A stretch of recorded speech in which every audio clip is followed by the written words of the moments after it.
الحمد لله رب العالمين الصلاة والسلام على سيد المرسلين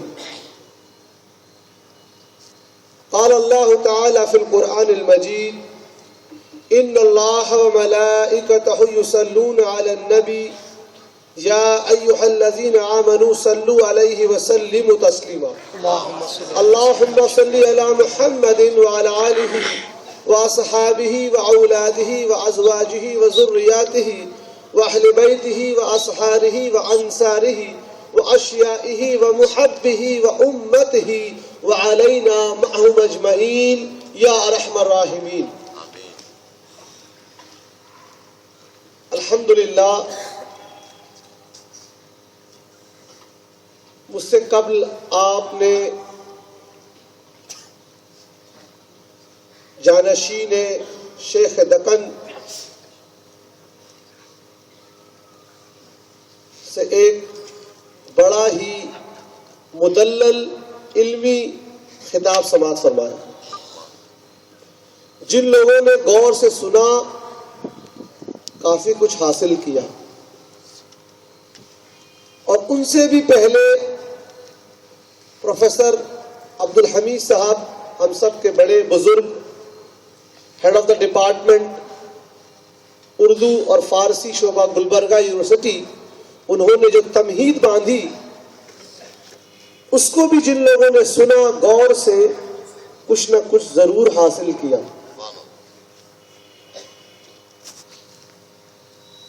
اتنے جلسے ہوتے ہیں آپ کے اور ہمارے شہروں میں، لوگ اپنے بچوں کے ساتھ کچھ آتے ہیں، کچھ لوگ نہیں آتے.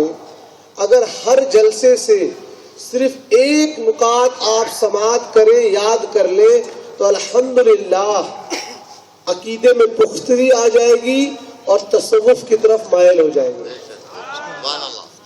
پریشانی تو یہ ہوتی ہے کہ لائٹ کا بہترین انتظام ہے، کرسی ہے، گدے ہیں،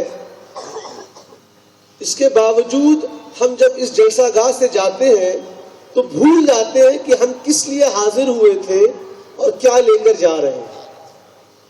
اگر میں یہ سوچوں کہ آپ مجھے سننے آئے ہیں، میری شخصیت کی وجہ سے آئے ہیں، تو یہ میری بے وقوفی ہے. میں اس کو ثابت کر دوں گا، کیونکہ اگر کل پوسٹر لگایا جائے فضل اللہ چشتی فلاں پارٹی کی طرف سے فلاں سیاسی موضوع پر بولنے آ رہے ہیں، آپ اپنے گھروں سے نکلیں گے نہیں. صحیح بول رہا ہوں نا؟ تو آپ مجھے سننے یا میں آپ کو سنانے نہیں آیا ہوں، ہم سب مل کر اس ذات کا تذکرہ کرنے آئے ہیں جس کا ذکر اللہ تعالیٰ نے قرآن مجید میں کیا. تو ان کی نسبت سے میں آیا ہوں، ان کی نسبت سے آپ آئے ہیں. اگر ان کی نسبت نہ ہوتی تو یہ جلسہ آپ نہ ہوتے. فلاں پارٹی کے نام پر سیاسی کیمپین آپ تھوڑی آتے. تو کسی بھی مقرر کو کبھی یہ غلطی سے بھی گمان نہیں ہونا چاہیے کہ لوگ میری وجہ سے آتے. یہ اللہ کا کرم ہے. وَرَفَعْنَا لَكَ ذِكْرَكَ، اے نبی ہم نے آپ کے ذکر کو آپ کے واسطے بلند فرمایا. اور کیا بلند فرمایا؟ امام شافعی رحمت اللہ علیہ کتاب الام میں بیان فرماتے ہیں کہ اس کی بہت سے نکات ہو سکتی ہیں، بہت سی حکمتیں ہو سکتی ہیں، لیکن چند ایک کی طرف اشارہ فرماتے ہیں کہ اللہ تعالیٰ نے جہاں جہاں اپنا ذکر فرمایا وہاں وہاں اپنے حبیب کا ذکر فرمایا. کوئی ایسی جگہ نہیں جہاں اللہ تعالیٰ نے صرف اپنا ذکر کیا اور اپنے حبیب کو چھوڑ دیا. کوئی ایسی جگہ نہیں. ایک غیر مسلم اگر اسلام قبول کرنا چاہے، تسبیح لے لے، 1,00,000 مرتبہ کہے لا الہ الا اللہ، لا الہ الا اللہ، کیا اسلام میں داخل ہو جائے گا؟ نہیں ہوگا. بہت سی عبادات ہیں، روزہ، حج، زکوٰۃ، لیکن جو افضل ترین ہے وہ ہے نماز. ہے نا؟ جب اپنے ہاتھ کو کان کی لو تک لے جاتے ہیں، اللہ اکبر کہتے ہیں، تو یہی تو تصور کرتے ہیں کہ اے اللہ دنیا کو چھوڑ دیا، اب تیری طرف متوجہ ہو رہے. یہی عقیدہ ہے، یہی سکھایا جاتا ہے طریقت میں کہ سب کچھ چھوڑ دو، اب اس رب کی طرف جاؤ. سجدے میں جاتے ہیں تو یہی تو تصور کرتے ہیں، اے اللہ اس مٹی سے تو نے پیدا کیا اور واپس اسی مٹی میں تو ملانے والا ہے نا. لیکن اللہ تعالیٰ نے اس میں ایک شرط رکھ دی. کیا شرط رکھ دی؟ کہ دیکھو نماز میرے واسطے، بندگی میرے واسطے، عبادت میرے واسطے، لیکن اس عبادت میں بھی جب تک میرے حبیب کا ذکر نہیں کرو گے میں تمہاری عبادت قبول نہیں کروں گا. ہے کسی کی نماز بنا التحیات کے اور درود ابراہیمی کے ہو جائے؟ ہے تو بتا دیجئے. کیوں بھائی؟ اللہ تعالیٰ نے یہ نظام کیوں بنا دیا؟ نہیں، یہ خانقاہی لوگوں نے، یہ سنی لوگوں نے اللہ اور رسول کو ملا دیا.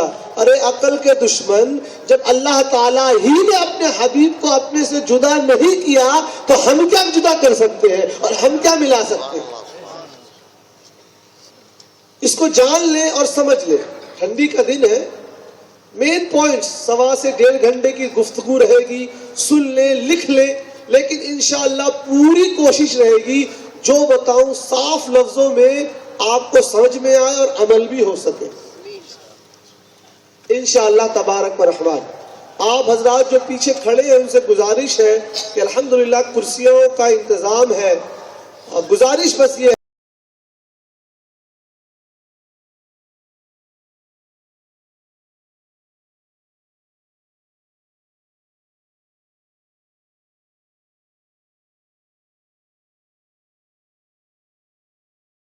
لگائیں، خالی کرسیوں کو بیٹھ لیں. 1.5 گھنٹہ 1.25 گھنٹہ کھڑا ہونا مشکل رہتا ہے.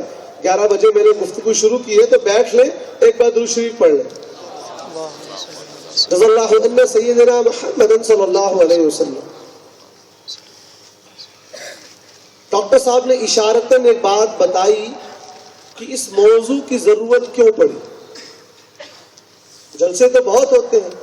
اس سے پہلے ہم نے شہر گلبرگہ میں تقلید کے اوپر، امام اعظم ابو حنیفہ اور علم حدیث کے اوپر، شرک اور بدعت کے اوپر بہت سے جلسے کیے. الحمدللہ آگے بھی ہم کریں گے، لیکن کچھ اس طرح کے بھی جلسے ہونے چاہیے جہاں لوگوں کو روحانی غذا ملے اور پتہ لگے کہ ان سب کا مقصد کیا ہے. اور آج کے زمانے میں اس کی زیادہ ضرورت ہے. کیا کبھی کسی میگزین میں آپ نے یہ سنا یا پڑھا فلاں مستشرقین کی جماعت نے، غیر مسلم فرقے کے فلاں صاحب نے، فلاں کمبخت نے اللہ تعالی کی شان میں گستاخی کی؟ سنتے ہیں کبھی؟ لیکن اللہ کے رسول کے شان میں بعض حضرات گستاخی کرتے ہیں کہ نہیں؟ کبھی سوچا کیوں؟ ان کو بھی معلوم ہے کہ مسلمانوں کے جذبات ان کے نبی سے جڑے ہوئے ہیں، وہاں حملہ کریں گے تو اثر ہوگا. اس لیے اٹھا لیجئے میڈیول ایرا سے 800 سال 700 سال پرانے جو اعتراض ہوں گے وہ اعتراض یہی کیے حضور کی ذات مبارکہ پر. اس لیے اپنے بچوں کو یہ بتانا ضروری ہے کہ بیٹا حضور کی ذات کے مبارک کے بارے میں جانو گے تب تو محبت ہوگا. اب یہاں سے میں اپنے گفتگو کی آغاز کروں گا. کسی سے محبت کیوں ہوتی ہے صاحب؟ ہمارا تو عنوان ہے نا حب نبی، حب سے محبت بنا. حب کے بارے میں لفظی معنی بتایا آپ کو ڈاکٹر صاحب نے، بیج ہے. اسی طرح اللہ کے رسول کی محبت ہر چیز کی، ہر جو ہے کامیابی کی، ترقت کی، معرفت کی، حقیقت کی، سب کی اصل حضور کی محبت ہے. لیکن یہ جاننے کی ہم کو ضرورت ہے کہ نہیں ہے کہ کیسے حاصل ہو. تو انشاءاللہ یہ بھی کوشش کی جائے گی کہ کیسے حاصل ہو. حضرت تقریر تو اچھی ہوتی لیکن آپ نے یہ نہیں بتایا کہ کیسے ہو. تو ڈاکٹر صاحب نے اشارہ کیا تھا آپ کو کہ آج کے زمانے میں اس موضوع کی زیادہ اہمیت ہو جاتی ہے، اور حکمت یہی ہے، اور خانقاہوں سے ہمیشہ حکمت کی بات ہوئی۔ میں آپ کو مثال لے کر موضوع پہ آتا ہوں۔ اس ملک ہندوستان میں جو مذہبی کتب تھے اسلام کو چھوڑ کر دیگر مذاہب کے، ان کو پڑھنے کا اختیار ان مذاہب کے ان حضرات کو نہ تھا جن کو چھوٹا سمجھا جاتا۔ صوفیاء اکرام نے ان زبانوں کو پہلے خود سنسکرت سیکھی، ان زبانوں کا ترجمہ، ان کتب کا ترجمہ مقامی زبان میں کیا، اور پھر اس کے ذریعے لوگوں کو توحید کی دعوت دی۔ سبحان اللہ۔ تو صوفیاء اکرام نے جو بھی کام کیا ہے وہ ایک حکمت کے تحت کیا ہے، حالات کو، زمانے کو دیکھ کر کیا ہے، اور ہماری امید یہی ہے کہ انشاءاللہ تبارک و تعالی اہل سنت و جماعت آگے بھی ایسا ہی کام کرتا رہے۔ میں شکریہ ادا کرنا چاہتا ہوں خانقاہ جنیدیہ کا اور تمام نوجوانان گلبرگہ کا، جنہوں نے مل کر اس مجلس کو سجایا اور مجھے موقع دیا کہ میں آپ کے سامنے حاضر ہو کر اپنی باتوں کو پیش کر سکوں۔ حج کر کے جو لوگ آئے ہیں انہوں نے دیکھا ہوگا، اور جنہوں نے نہیں بھی کیا فوٹو میں ضرور دیکھا ہوگا، کعبہ شریف کے اوپر ایک غلاف ہوتا ہے کہ نہیں ہوتا؟ کب سے شروع ہے وہ؟ جاننے کی ہم نے کوشش نہیں کی وہ کیوں پیش کیا گیا، اس کی تاریخ کیا ہے۔ وہ تاریخ بیان کر کے، کیونکہ جب وہ تاریخ سنیں گے تو آپ کا ایمان کی روشنی جگمگا جائے گی، اور وہیں سے تقریر کی شروعات ہو۔ اس روایت کو امام قسطلانی نے مواہب لدنی اور امام یوسف نبہانی نے معجزات سید المرسلین میں نقل کیا ہے۔ واقعہ صحیح ہے، کیونکہ آج کل فیشن چلا ہے صاحب، ضعیف روایت، موضوع روایت، فیشن چلا۔ زندگی میں میزان الاعتدال اور تقریب اور تہذیب کھول کر دیکھی نہیں ہوگی، ایک ہی چیز معلوم ہے، جو چیز اپنے مطلب کی نہیں بولی اس کو ضعیف بول کر پتلی گلی میں چلے جائے۔ اللہ کے رسول صلی اللہ تعالی علیہ وآلہ وسلم فرماتے ہیں کہ مجھ سے آج سے، یہ 1400 سال پہلے فرما رہے ہیں، آج سے کم و بیش 1000 سال پہلے، یعنی آج کے زمانے سے کتنا ہو گیا؟ 24 2500 کے آس پاس، ٹھیک ہے نا؟ 1400 میں 1000 آپ نے اور جوڑ دیا۔ حضور اس زمانے میں فرماتے ہیں کہ آج سے 1000 سال پہلے یمن کا ایک بادشاہ تھا، اس کی نسبت چونکہ اس قبیلے سے تھی، ہمیری سے، تو جو بھی اس قوم کا بادشاہ ہوتا قبیلے کا، اس کے نام کے آگے ہمیری لگتا، معلوم ہوگا۔ جیسے آپ کے کرناٹک میں واڈیار بادشاہ ہوا، تو واڈیار اول، واڈیار دوم میں سے ہوا، سرنیم تھا۔ تو طبع الہمیری کا واقعہ کہ ایک دن اس کے دل میں یہ خیال آیا کہ چلو اپنی ریاست میں چلے اور دیکھیں لوگوں کا کیا حال چال ہے۔ اپنے ساتھ اس زمانے میں چونکہ سیدنا موسیٰ علیہ السلام کی شریعت کی اور ان کے ماننے والے لوگ تھے، وہ خود جو ہے وہی تھا، صحیح حضرت موسیٰ علیہ السلام کے صحیح مذہب پر۔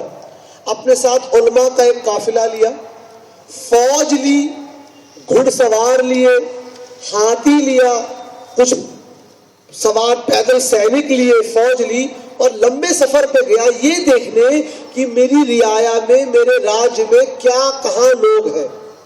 اب جہاں بھی جاتا اس کو لوگ عزت دیتے، تعظیم دیتے کہ بادشاہ ہے، لیکن جب وہ شہر مکہ میں پہنچا معظمہ، تو دیکھا اس شہر کے لوگ اس کو عزت نہیں دے رہے،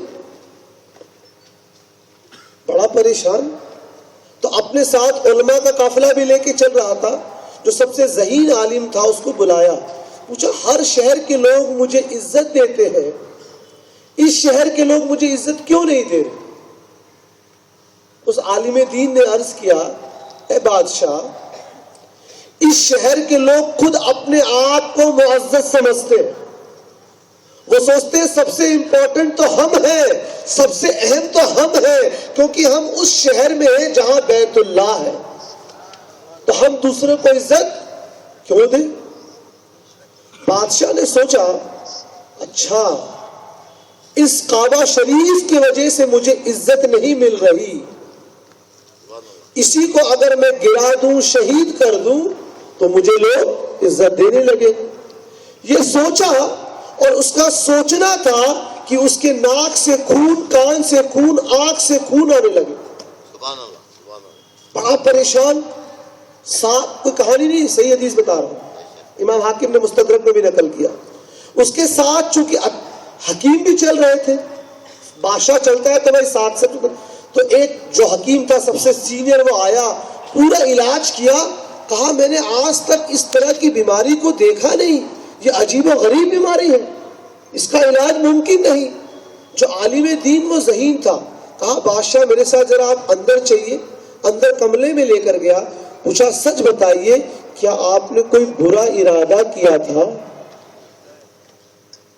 کیا آپ نے کچھ برا ارادہ کیا تھا؟ کہا ہاں، میں نے کعبہ شریف کو شہید کرنے کا ارادہ کیا تھا۔ کہا آپ فوراً اسی وقت سچے دل سے توبہ کیجئے اپنے اس ارادے سے، اور اس نے جیسے ہی سچے دل سے توبہ کی اس کی بیماری ختم ہو گئی۔ تو اس نے کہا میری طرف سے، طبع الحمیری کی طرف سے کعبہ شریف کے اوپر ریشم کا غلاف پیش کیا جائے گا، اور اس نے کعبہ شریف کے اوپر غلاف پیش کیا اور تمام اہل مکہ کو غلاف پیش کیا۔ تب سے یہ چلا آ رہا ہے، اور ہمارے نبی اور تمام انبیاء کے سردار نے اس کو قبول فرمایا، اس لیے ہم اس پہ عمل لا رہے ہیں۔ لیکن بات یہاں ختم نہیں ہوئی، جو اصل بات ہے وہ اس کے آگے شروع ہو رہی ہے۔ اب بادشاہ نے کہا چلو اور کسی شہر میں چلے، اب وہ لوگ مدینہ شریف میں حاضر ہوئے۔ اب اس کے ساتھ جو علماء کا قافلہ تھا، کہا بادشاہ ہم اس شہر کے آگے اب آپ کے ساتھ سفر نہیں کریں گے، ہم اسی شہر میں بس جائیں گے۔ کہا کیوں؟ اس شہر میں کیا بات ہے؟ کہا ہم نے اپنی کتابوں میں جو آخری نبی امام الانبیاء محمد مصطفیٰ صلی اللہ تعالی علیہ وآلہ وسلم کے آنے کا جو ذکر پڑا ہے، اور وہ جس شہر میں ہجرت فرما کر سکونت اختیار کریں گے، اس شہر کی جو خاصیت بتائی گئی ہے وہ ساری کی ساری خاصیت اس شہر میں پائی جا رہی ہے، تو ہم ان کے انتظار میں یہاں رہیں گے۔ بادشاہ نے کہا اچھا، اسی لیے جن لوگوں نے تاریخ کا مطالعہ کیا ہے وہ یہ پائیں گے کہ مدینہ شریف میں یہودی تھے، مکہ شریف میں یہودی نہیں تھے۔ مشرک تھے، مکہ میں کفار تھے، لیکن یہودی نہیں تھے۔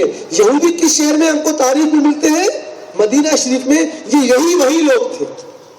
آگے کی بات، اب بادشاہ نے کہا کہ اگر تمام علماء کے لیے گھر بنا دیے، اس نے کہا جو یہاں رہتے ہیں میری طرف سے، اور اس نے ایک گھر بنایا اور اس میں چابی لگا کر ایک خط لکھا، اور جو سب سے بڑا عالم دین تھا اس کو خط دیا، اور کہا اگر تمہاری زندگی میں، تمہارے زمانے میں آخری نبی تشریف لے آئے تو یہ خط ان کو دے دینا۔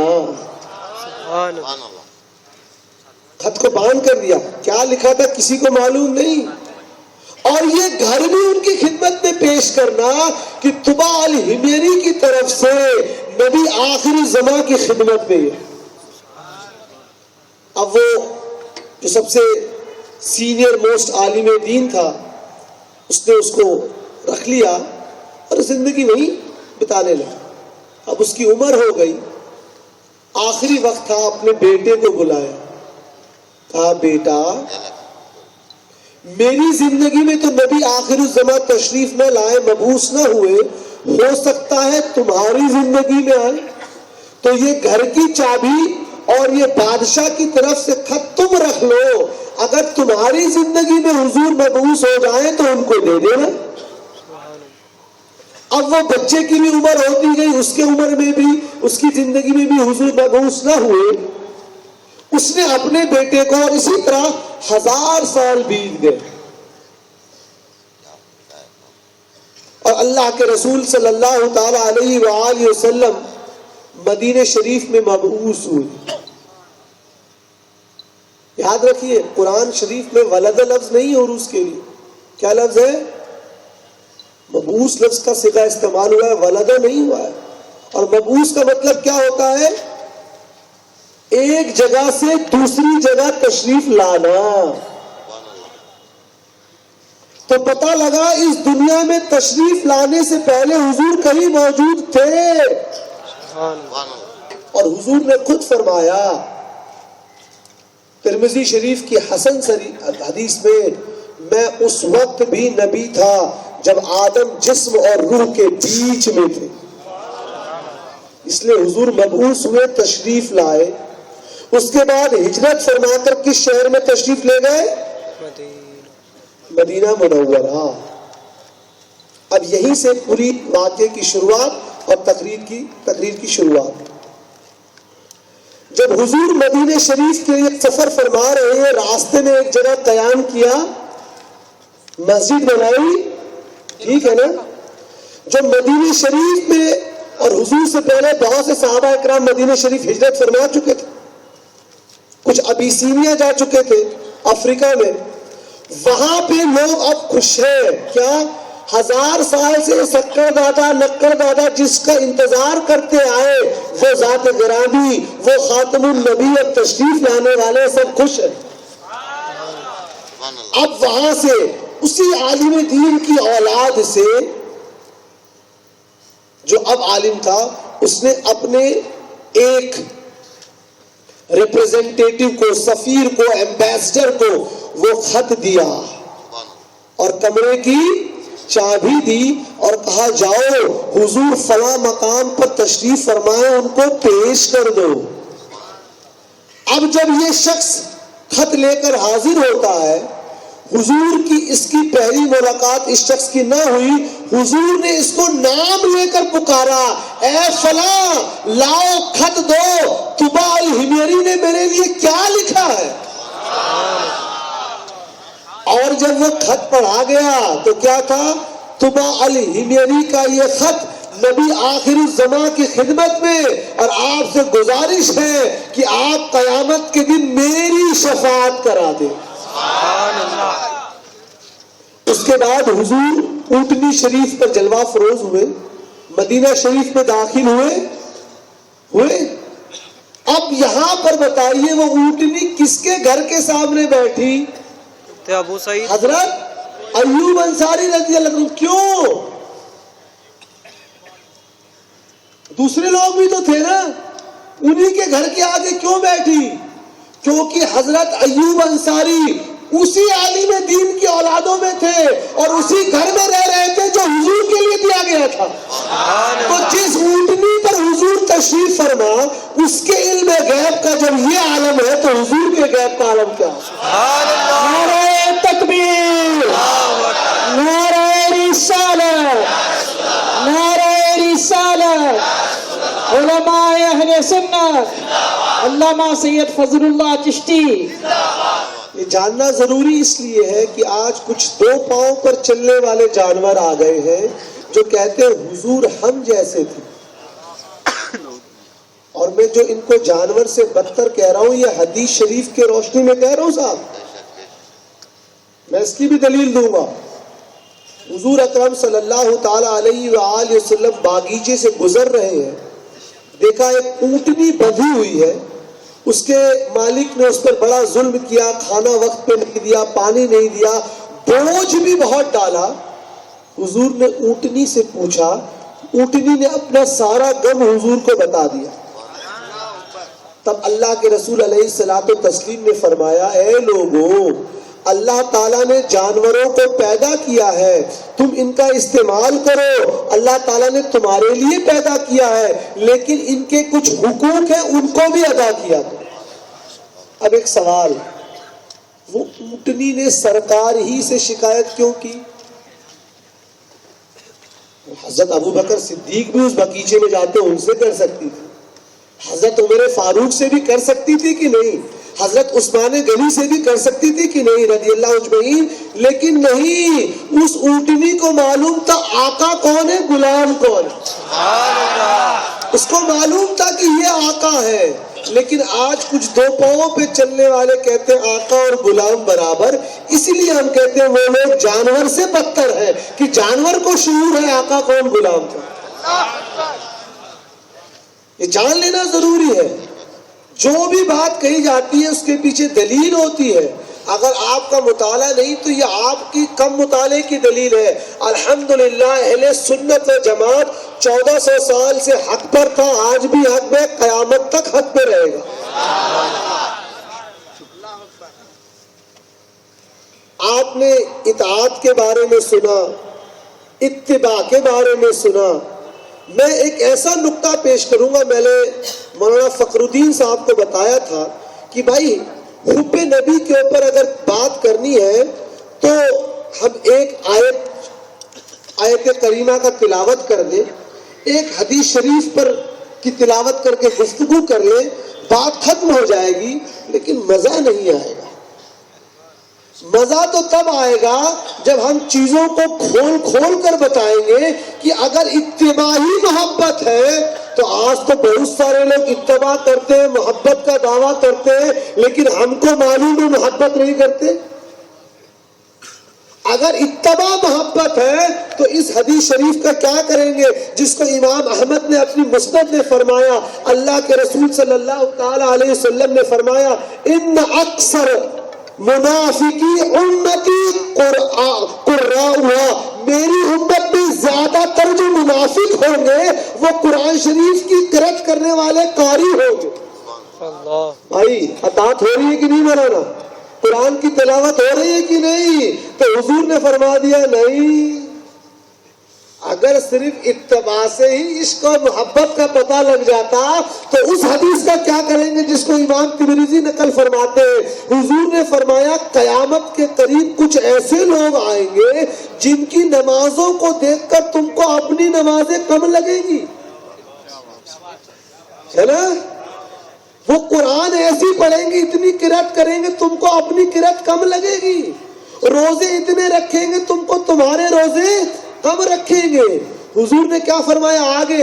امام حاکم مستدرک 340 میں نقل کر رہے ہیں، حضور نے فرمایا اور وہ لوگ مسجد میں پائے جائیں گے لیکن ان میں کوئی ایمان والا نہ ہوگا، ایمان ان سے ایسے نکل جائے گا جیسے تیر کمان سے۔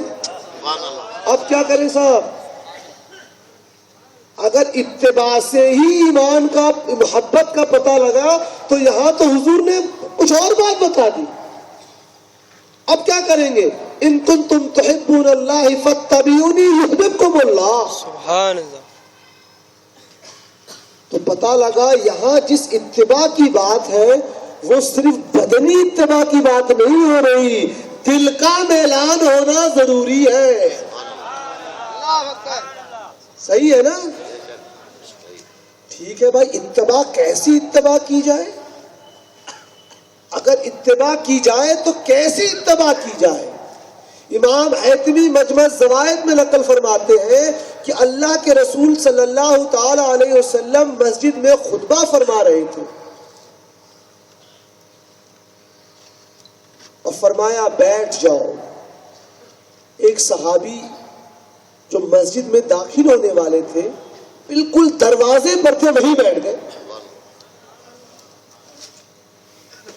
جب جلسہ ختم ہوا، حضور کا خطاب ختم ہوا تو حضور نے فرمایا اے فلاں، تم اندر آ کر مجلس میں بیٹھ جاتے، تم وہیں دروازے پر کیوں بیٹھ گئے؟ عرض کیا یا رسول اللہ صلی اللہ تعالی علیہ وسلم، آپ نے حکم دیا تھا بیٹھنے کا، میرے لیے کوئی تو خاص اس میں آپ نے رعایت نہ برتی تھی، چونکہ آپ کا حکم مطلق تھا، میں نے اس پہ عمل کر لیا۔ اطاعت تو یہ بھی ہو رہی ہے۔ اور اطاعت بتاؤں، سیدنا عثمان غنی رضی اللہ تعالیٰ کو بھیجا حضور نے، اپنا سفیر امبیسڈر بنا کر کہا مکہ شریف میں بھیجا، صلح حدیبیہ میں جب ہوا، کفار اور مشرکین نے مسلمانوں کے ساتھ یہ ایک اگریمنٹ کیا کہ اگلے سال سے ہم آپ کو حج کرنے کو اجازت دیں گے۔ جب مسلمانوں کی فوج پہنچی تو اللہ کے رسول صلی اللہ تعالی علیہ وآلہ وسلم نے حضرت عثمان غنی رضی اللہ عنہ کو مسلمانوں کی طرف سے اپنا ریپریزنٹیٹیو، سفیر، دودت، امبیسڈر بنا کر بھیجا۔ اب جب عثمان غنی رضی اللہ عنہ مکہ شریف میں حاضر ہوئے تو وہاں کے کفار نے کیا کہا نہیں، ہم نے اگریمنٹ تو کیا تھا کہ اس سال سے حج میں آنے دیں گے، لیکن ہم اپنے اگریمنٹ پر عمل نہ کریں گے، ہم اگلے سال کے لیے اس کو ملتوی کرتے ہیں۔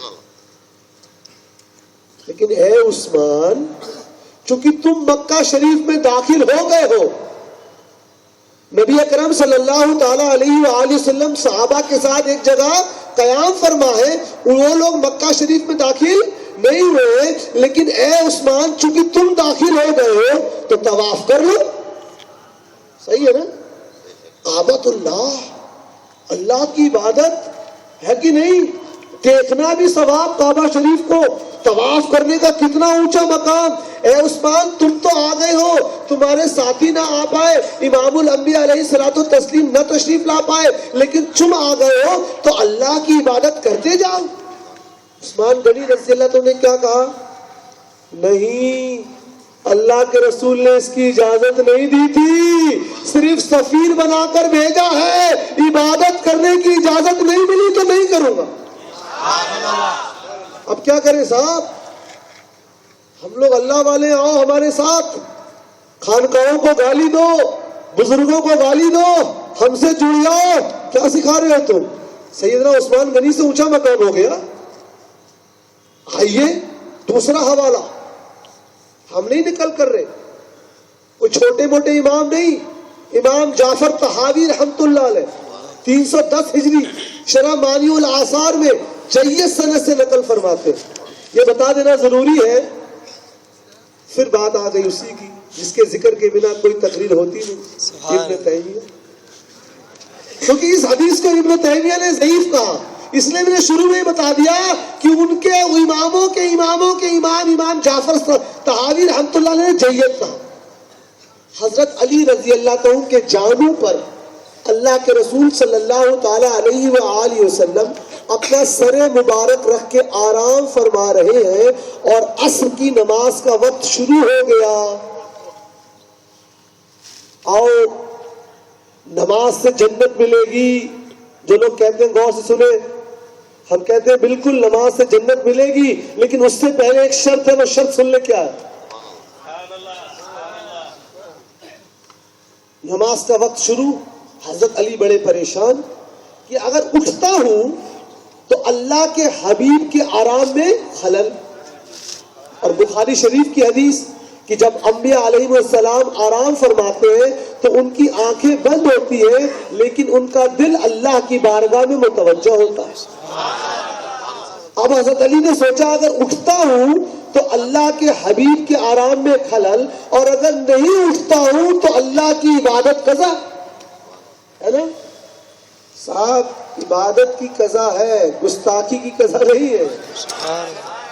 یہ سوچتے رہے سورج ڈوب گیا۔ اللہ کے رسول صلی اللہ تعالی علیہ وآلہ وسلم نیند سے بیدار ہوئے، پتہ لگا حضرت علی نے نماز نہ پڑھی تو دعا فرمائی۔ سنیے دعا کے الفاظ، اے اللہ علی تیرے اور تیرے رسول کی اطاعت میں تھا، صرف اللہ کی اطاعت میں نہ فرمایا، اے اللہ علی تیرے اور تیرے رسول کی اطاعت میں تھا، سورج کو واپس بھیج دے۔ سورج واپس آ گیا اور نماز ادا کی گئی۔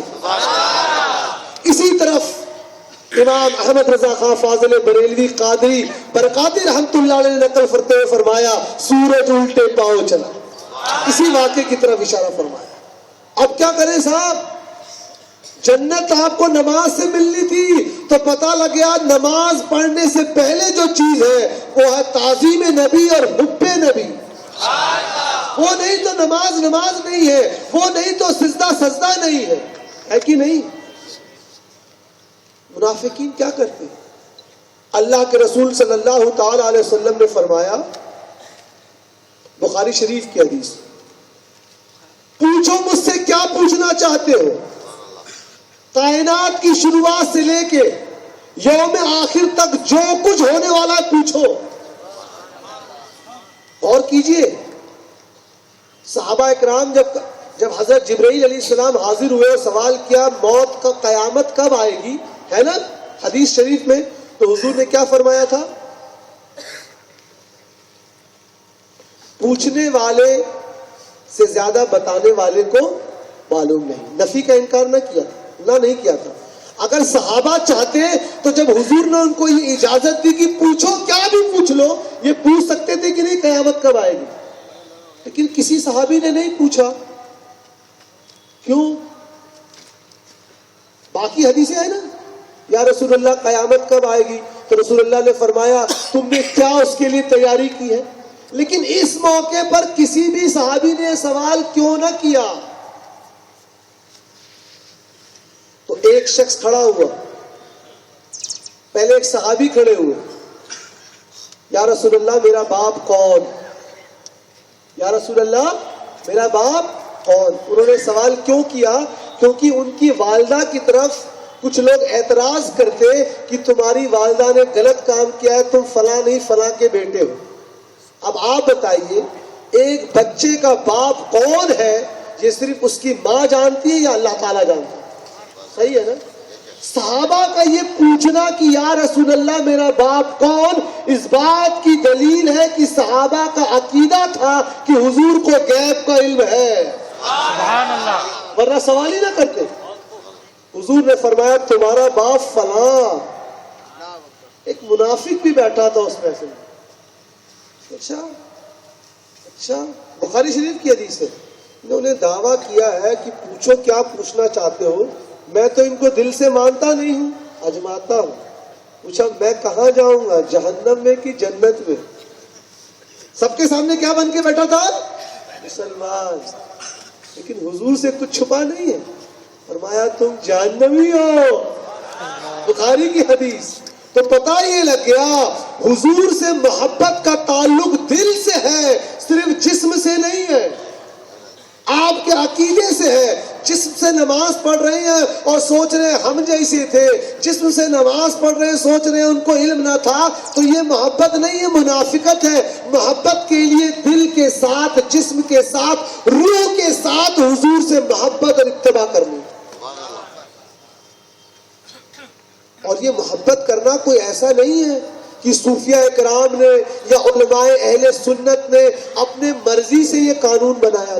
نہ کوئی یہ نہ سوچے کہ یہ لوگ جو بات کہہ رہے ہیں حدیث شریف کو ڈھونڈ کے لا رہے ہیں, اپنے مطلب کی بات نہیں. اللہ کے رسول سے محبت کرنے کا حکم قرآن شریف میں ہے. سب کو معلوم ہے نا. میں پڑھ دیتا ہوں, حافظ نہیں ہوں میں, اس لیے دیکھ کر میں آیت پڑھ دیتا ہوں. اللہ تبارک و تعالیٰ نے سورہ توبہ میں چیپٹر نمبر 9 ورس نمبر 24. سبحان اللہ. کیا ہے سر, یہ کوئی طریقہ ہے؟ آپ کو سورہ کا نام بولنا نہیں آتا؟ نام ہے بھائی, اللہ کے رسول نے اس کا نام اللہ کی مرضی سے رکھا ہے. چیپٹر نمبر 9 دس نمبر, یہ کیا ہے؟ But the problem is our young generation, they are impressed by Dr. Saab. Arey Baba, he can speak in English. We don't understand what he is speaking. He will say anything which is against Islam, but just because he can speak in English, we will call him a scholar of Islam. He will say Sayyidina Imam Hussain radiyallahu anhu was a rebellion, and he will give respect to Yazid. The problem is our young generation, they are loving him. کیا محبت؟ انگریزی بولنے سے کیا سرخاب کے پر لگ جاتے ہیں؟ ارے انگریزی بولنا, عربی بولنا, اس بات کی کوئی قابلیت نہیں. اللہ کا شکر کہ اللہ تعالیٰ نے سنی بنایا, اس کا فخر کرو. انگریزی بول دینے سے کوئی بات سچی نہیں ہو جائے گی. میں ہر جلسے میں کہتا ہوں اور آج یہاں دہرا رہا ہوں, اگر جھوٹ انگریزی میں بولوں گا تو کیا وہ سچ ہو جائے گا؟ اور سچ اگر کنڑا میں بولوں گا تو کیا وہ جھوٹ ہو جائے گا؟ سچ کسی زبان کا محتاج نہیں. اس لیے ان لوگوں سے متاثر نہ ہو جو غیر سنی عقائد بیان کرے, چاہے وہ کسی بھی زبان میں بیان کرے. اللہ تبارک و تعالیٰ قرآن مجید میں سورہ توبہ میں حکم فرما رہا ہے کس سے محبت کرنے کے لیے؟ صرف اللہ تعالیٰ سے نہیں.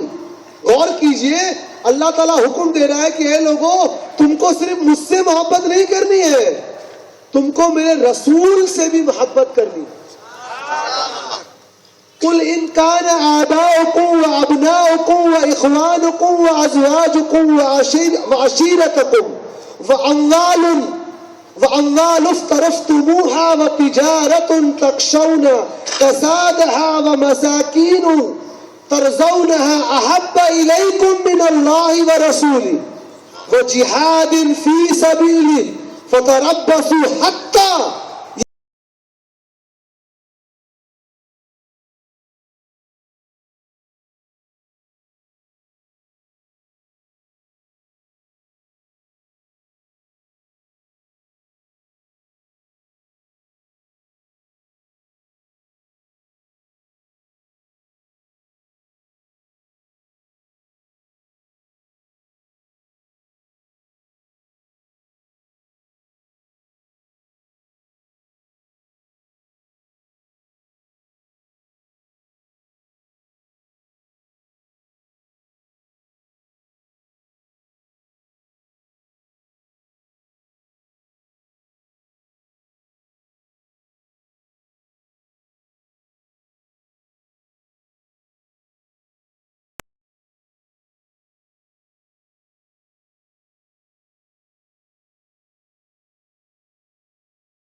جو لوگ اعتراض کرتے ہیں غور کیجئے کیوں؟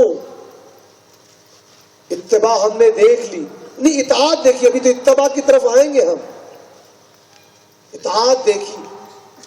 اتباع کس کو کہتے ہیں؟ اطاعت یعنی حضور نے حکم دیا اس حکم کے مطابق کام کرنا، حکم بجا لانا، اطاعت. اور اتباع کس کو کہتے ہیں؟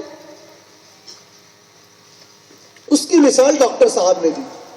ایک بار حضرت عمر رضی اللہ عنہ اپنے اونٹنی کو لے کر ایک گھر کے چاروں طرف گھوم رہے. لوگوں نے پوچھا، اے عمر یہ کیا معاملہ ہے؟ اونٹ پر بیٹھ لیے ہوتے، سفر کیے ہوتے، یہ اونٹ کو لے کے گھر کا چکر کیوں کاٹ رہے ہو؟ کہا معلوم نہیں، حضور نے کیا تھا میں بھی کر رہا. اس کی اگزامپل حضرت عثمان غنی سے مل جاتی ہے. عثمان غنی رضی اللہ عنہ نے حکم دیا، جاؤ بھنا ہوا گوشت لے کر آؤ.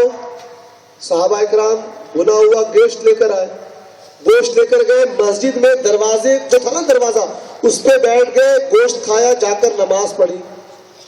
لوگوں نے بولا یہ کیا معاملہ ہے، یہاں بیٹھ کے گوشت کھانا پھر جا کے نماز پڑھنا؟ کہا مجھے معلوم نہیں، حضور نے یہاں بیٹھ کر گوشت تناول فرمایا تھا اور اس کے بعد نماز ادا کی تھی، اس لیے میں نے بھی یہ کر لیا. اس کی مثال حضرت عمر کی دوسری حدیث. حضرت عمر نے حکم دیا چاقو لاؤ. صحابہ اکرام چاقو لے کے آئے، اپنے جھبے کی کرتے کی آستین چاقو سے کاٹی، الگ کر دی. صحابہ نے پوچھا یہ کیا معاملہ ہے؟ آپ نے کینچی منگوا لیا ہوتا، کینچی سے آسانی سے کٹ گیا ہوتا. کہا ہاں لیکن حضور نے چاقو سے کاٹا تھا، اس لیے میں بھی چاقو سے کاٹ رہا ہوں. کیا کریں گے؟ اتباع.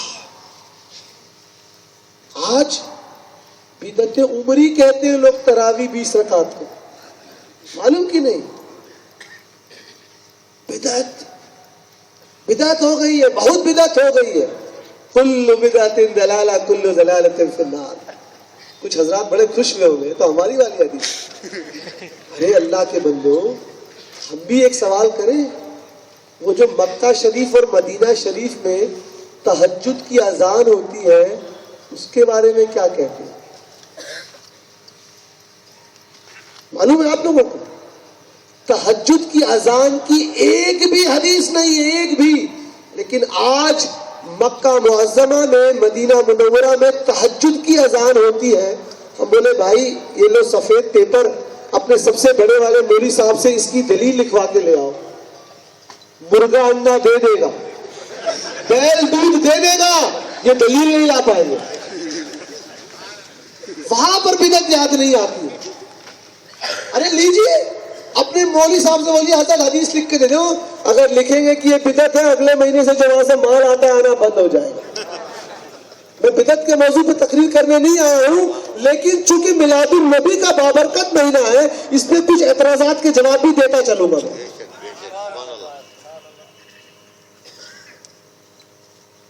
تو پتہ یہ لگا اہل سنت و جماعت جو حضور سے محبت کے لیے ایمان کو شرط رکھتی ہے وہ قرآن کے اس آیت کے مطابق ہے. صحابہ کرام حضور سے کتنی محبت کرتے، کوئی اندازہ ہے؟ ہم پیش کرتے ہیں، بیان نہیں کر سکتے، ہم پیش کرتے ہیں. لیکن بات، میرا سوال باقی ہے، کسی سے محبت کیوں ہوتی ہے؟ وہ باقی سوال سوچنا ہے آپ لوگوں کو. امام قرطبی نقل فرماتے ہیں کہ اللہ کے رسول صلی اللہ تعالی علیہ وآلہ وسلم جب پردہ فرمائے تو ایک صحابی نے کہا یا اللہ تعالیٰ اب مجھے ان آنکھوں کی ضرورت نہیں ہے کہ تو نے اپنے حبیب کو لے لیا، مجھے اب دنیا نہیں دیکھنا. ان کی آنکھوں کی روشنی چلی گئی. سوچئے، اس پہ غور کیجئے، آنکھ کتنی بڑی نعمت ہے. تو اب آ گئی پھر محبت کس کو کہتے ہیں؟ محبت کی بہت سی تعریف بتائی. تو محبت کی ایک مختصر تعریف جو امام غزالی نقل فرماتے ہیں، دل کے میلان کا نام محبت ہے. جو جس مقام پر پہنچا اس نے اس کی وہ تعریف کی. سید الطائفہ سیدنا جنید بغدادی رضی اللہ عنہ فرماتے ہیں محبت یہ ہے کہ محب اور محبوب میں اپنی صفات ختم ہو جائے کہ اپنے وجود کو بھول جائے. ایک صاحب نے کہا محبت یہ ہے کہ اگر تم کو تمہارا محبوب مل بھی جائے تو چاہت ختم نہ ہو، وہ چاہت پھر بھی برقرار رہے. تو پتہ یہ لگا جس کا جو مقام، جس کا جو مرتبہ تھا، اس نے محبت کی وہ تعریف کی. اور کچھ لوگوں نے کہا جو عارف باللہ تھے محبت کی تعریف ممکن نہیں ہے، وہ بس احساس کیا جا سکتا. میٹھا کیا ہے؟ جس شخص نے زندگی میں میٹھا نہیں کھایا اس کو معلوم نہیں ہے میٹھا. لیکن ایک شخص جو گونگا ہے وہ میٹھا کھا لیا، میٹھا کیا ہوتا ہے وہ لکھ نہیں سکتا ہے صاحب، بولے گا بھائی کھا کے ہی پتا کر لو کیا ہے. تو محبت کا ایک وہ بھی مقام ہے کہ جو تم محبت میں جب مبتلا ہوگے تو اپنے آپ تمہیں بیان ہو جائے گا. صحابہ اکرام حضور سے کتنی محبت کرتے. ارے بھائی ہم کو صحابہ کے راستے پہ چلنا ہے نا، چلنا ہے کہ نہیں چلنا؟ تو صحابہ اکرام حضور سے کتنی محبت کرتے، اس کے بارے میں چند احادیث پیش کروں گا جو ہو سکتا ہے لوگوں نے آج تک نہ سنی. بھائی ہم ناپاک اگر ہے تو ناپاکی کی حالت میں مسجد میں جا سکتے ہیں؟ نہیں جا سکتے نا. ایک صحابی کا یہ معاملہ تھا، اس کو کس نے نقل کیا معلوم ہے؟ شیخ ابن تیمیہ کے شاگرد حافظ ذہبی نے سیر میں نقل کیا، ہمارے بھی ان کے. ایک صحابی کا یہ معاملہ تھا کہ ناپاکی کی حالت میں تھے تو حضور کے اونٹنی کو نہ چھوا، اونٹنی کو، کہ بھائی یہ سرکار کی اونٹنی ہے، مجھے اس کے لیے طہارت ضروری ہے. یہ اتباع ہے کہ اطاعت ہے؟ یہ محبت ہے. حضور وضو کر رہے ہیں، جسم مبارک سے غسل کا وضو کا پانی ٹپک رہا ہے، صحابہ چہرے پہ لنگ کر منہ مل رہے ہیں. اطاعت ہے کہ اتباع ہے؟ محبت ہے. حضور کے لعاب دہن زبان گر رہے ہیں، ہاتھ پہ لے کر چہروں پر مل رہے ہیں، حضور کے جسم مبارک سے پسینہ شریف ٹپک رہا ہے، لے کر پی لے رہے ہیں۔ اتباع کی اطاعت ہے، محبت ہے، تو پتہ لگا اطاعت اور اتباع کے بعد جو مقام آتا ہے وہ محبت کا ہوتا ہے۔ سبحان اللہ۔ اگر جسم کی اتباع ہو جاتے تو آج تو بڑے خطرناک لوگ گھوم رہے ہیں جو کہتے ہیں ہم تو حضور کی محبت کرتے ہیں، پھر کہیں گے نہیں جی حضور ایسے تھے ویسے تھے، کہتے ہیں کہ نہیں؟ محبت کس سے کی جائے اور کیوں ہوتی ہے؟ غور کیجئے، اللہ تعالیٰ نے قرآن مجید میں، اب یہاں پہ تھوڑی تصوف کی گفتگو، اللہ تعالیٰ نے قرآن مجید میں یہاں جو حکم فرمایا کہ اگر تم ماں باپ بیوی بچے تجارت گھروں سے زیادہ کو اللہ اور اس کے رسول سے زیادہ محبت کرو گے تو اللہ کی طرف سے عذاب آئے گا، کیا اللہ تعالیٰ اپنے بندوں پر کوئی ایسی چیز کو کمپیل کرتا ہے، اس کرنے کے لیے فرماتا ہے جو اس کے قدرت سے باہر ہے؟ جو بندے کی قدرت میں ہے، کیا اللہ تعالیٰ اس سے زیادہ بوجھ اس کو دیتا ہے کہ نہیں دیتا؟ نہیں دیتا۔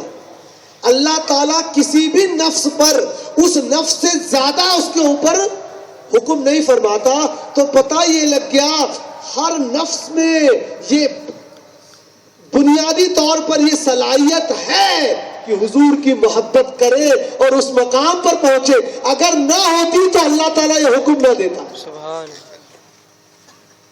سمجھ رہے؟ اور یہ کہاں سے آ گئی؟ یہ محبت آ گئی جس کا ذکر امام بیہقی نے شعب الایمان میں کیا کہ اللہ کے رسول علیہ الصلوۃ والتسلیم نے فرمایا کہ حضرت آدم علیہ السلام کو اللہ تعالیٰ نے بلایا اور کہا اے آدم دیکھو وہ تمہاری اولاد ہے جو قیامت تک آئیں گی، اور جتنی بھی روحیں آنے والی تھی ان تمام کو نوری شکل میں پیش کیا گیا، فاری۔ آدم علیہ السلام نے عرض کیا یا اللہ تبارک و تعالیٰ وہ سب سے نیچے جو نور ہے جو سب سے زیادہ چمک رہا ہے وہ کون؟ فرمایا اللہ جل جلالہ ومن والہ نے وہ تمہاری اولادوں میں ہوگا جس کا نام احمد ہے، جس کی تخلیق سب سے پہلے ہی اور جو سب سے اخیر میں آئے گا۔ تو پتہ لگا وہیں سے ساری روحوں کو اللہ کے رسول صلی اللہ تعالی وسلم نے جانا پہچانا، اور اس سے بھی پہلے کیونکہ حضور اس وقت بھی نور تھے جب کچھ پیدا نہ تھا، تو ہمارے میں جو انسیت پیدا ہوئی ہے وہ اسی زمانے سے پیدا ہوئی ہے۔ اب اس محبت کو ڈیولپ کرنا ہے تو کیسے کریں؟ کیسے کریں بھائی؟ محبت اس سے ہوتی ہے جو بڑا خوبصورت ہوتا ہے، ہوتا ہے کہ نہیں؟ ہوتا ہے۔ محبت اس سے ہوتی ہے جس کا احسان ہوتا ہے، ہوتی ہے۔ محبت اس سے ہوتی ہے جو درجہ کمال پر ہوتا ہے۔ مثال لیتا ہوں، حضور سے اس کی تشبیہ اور تمثیل نہیں ہے۔ امام غزالی سے محبت ہے کہ نہیں ہم کو؟ غوث الاعظم سے محبت ہے کہ نہیں ہے؟ حضرت جنید بغدادی سے محبت ہے کہ نہیں ہے؟ غریب نواز سے محبت ہے کہ نہیں ہے؟ رحمہ اللہ تجمعین کیوں ہے؟ کہ انہوں نے معرفت کے اس مقام کو پایا جس کو ہم چاہنے کی خواہش رکھتے، تو درجہ کمال کو پہنچے۔ ہم امام سیوطی سے محبت کرتے ہیں کہ نہیں کرتے؟ 700 کتاب لکھی، تو پتہ لگا جو درجہ کمال پر پہنچتا ہے اس سے محبت ہو جاتی ہے۔ بعض لوگ کسی فٹ بال پلیئر کسی کرکٹ پلیئر سے محبت کرتے ہیں، بہت اچھی بیٹنگ کرتا ہے، ٹھیک ہے نا؟ تو محبت کی ایک وجہ درجہ کمال، محبت کی دوسری وجہ جمال، خوبصورتی۔ فلاں شیخ کے چہرے سے بڑا نور آتا ہے، دیکھتے ہیں تو اللہ کی یاد آ جاتی ہے، حضور کا ذکر ہے کہ نہیں؟ ورفعنا لک ذکر۔ دو ہو گئی۔ تیسری وجہ احسان، احسان سے بھی محبت ہو جاتی ہے کہ نہیں ہوتی؟ اللہ کے رسول صلی اللہ تعالی علیہ وآلہ وسلم ان تینوں وجوہات میں سب سے اونچے اور کامل درجے کو تھے کہ وہ سب سے زیادہ خوبصورت، حسین اور جمیل۔ کیوں؟ حدیث شریف میں ہے کہ حضور کے چہرے مبارک سے جو نور نکلتا اس سے صحابہ اکرام اندھیروں میں اجالا ڈھونڈ لیا کرتے. ہے کہ نہیں ہے؟ احسان کتنا ہے حضور کا. کبھی سوچا؟ بخاری شریف کی وہ حدیث، حضور نے فرمایا قیامت کا وہ دن ہوگا، سورج اتنی نیچے ہوگا کہ لوگوں کے کانوں سے پسینے ٹپکیں گے. ٹھیک، یعنی نفسا نفسی کا عالم ہوگا. سارے لوگ سب سے پہلے کس کے پاس جائیں گے؟ حضرت آدم علیہ السلام کے پاس. گزارش کریں گے شفاعت کرائیے. حضرت آدم علیہ السلام فرمائیں گے مجھے اللہ تعالیٰ نے یہ اختیار نہیں دیا. اسی طرح دیگر انبیاء علیہ السلام کے پاس اخیر میں آئیں گے حضرت عیسیٰ بن مریم علیہ السلام کے پاس. وہ کیا فرمائیں گے؟ اے لوگوں، یہ جو شفاعت کا مقام محمودہ، یہ جو اونچا مقام ہے، یہ اللہ تعالیٰ نے صرف اپنے حبیب محمد مصطفیٰ صلی اللہ تعالیٰ علیہ وسلم کو دیا. حضور شفاعت فرمائیں گے، سجدے میں جائیں گے. سنن ابو داؤد کی حدیث کہ حضور کی شفاعت ان کے امت کے بڑے گناہگاروں تک کے لیے ہے، بشرطے کی موت ایمان پر ہوئی ہو. تو حضور کا احسان ہے کہ نہیں ہے؟ اللہ تعالیٰ کے بارے میں کس نے بتایا؟ زندگی جینے کا طریقہ کس نے بتایا؟ تو چاہے احسان ہو، چاہے کمال ہو، چاہے جمال ہو، حضور اس منصب پر ہے جس کو جاننا ضروری ہے، پہچاننا ضروری ہے. امام دیلمی مسند الفردوس میں نقل فرماتے ہیں حضور نے فرمایا اپنے بچوں کو 3 چیزوں کا علم، محبت بتاؤ. قرآن شریف کا، حضور کے متعلق اور حضور کے اہل بیت کے متعلق. یہاں تقریر میں تھوڑا سا اپنے موضوع سے ہی ریلیٹڈ تھوڑا سا ڈائیورژن کریں گے. جو لوگ بھی تقریر میں آج حاضر ہوئے ہیں، جلسے کے بعد جائیں اپنے بچوں کو نیند سے جگائیں. مبارکباد ان والدین کو جو بچوں کو لے کر آئے ہیں. جو نہیں لے کر آئے ان کے لیے یہ ہے بچوں کو نیند سے جگائیں، پوچھے بیٹا جن کے نام کا کلمہ پڑھ کر مسلمان ہوئے ہو ان کے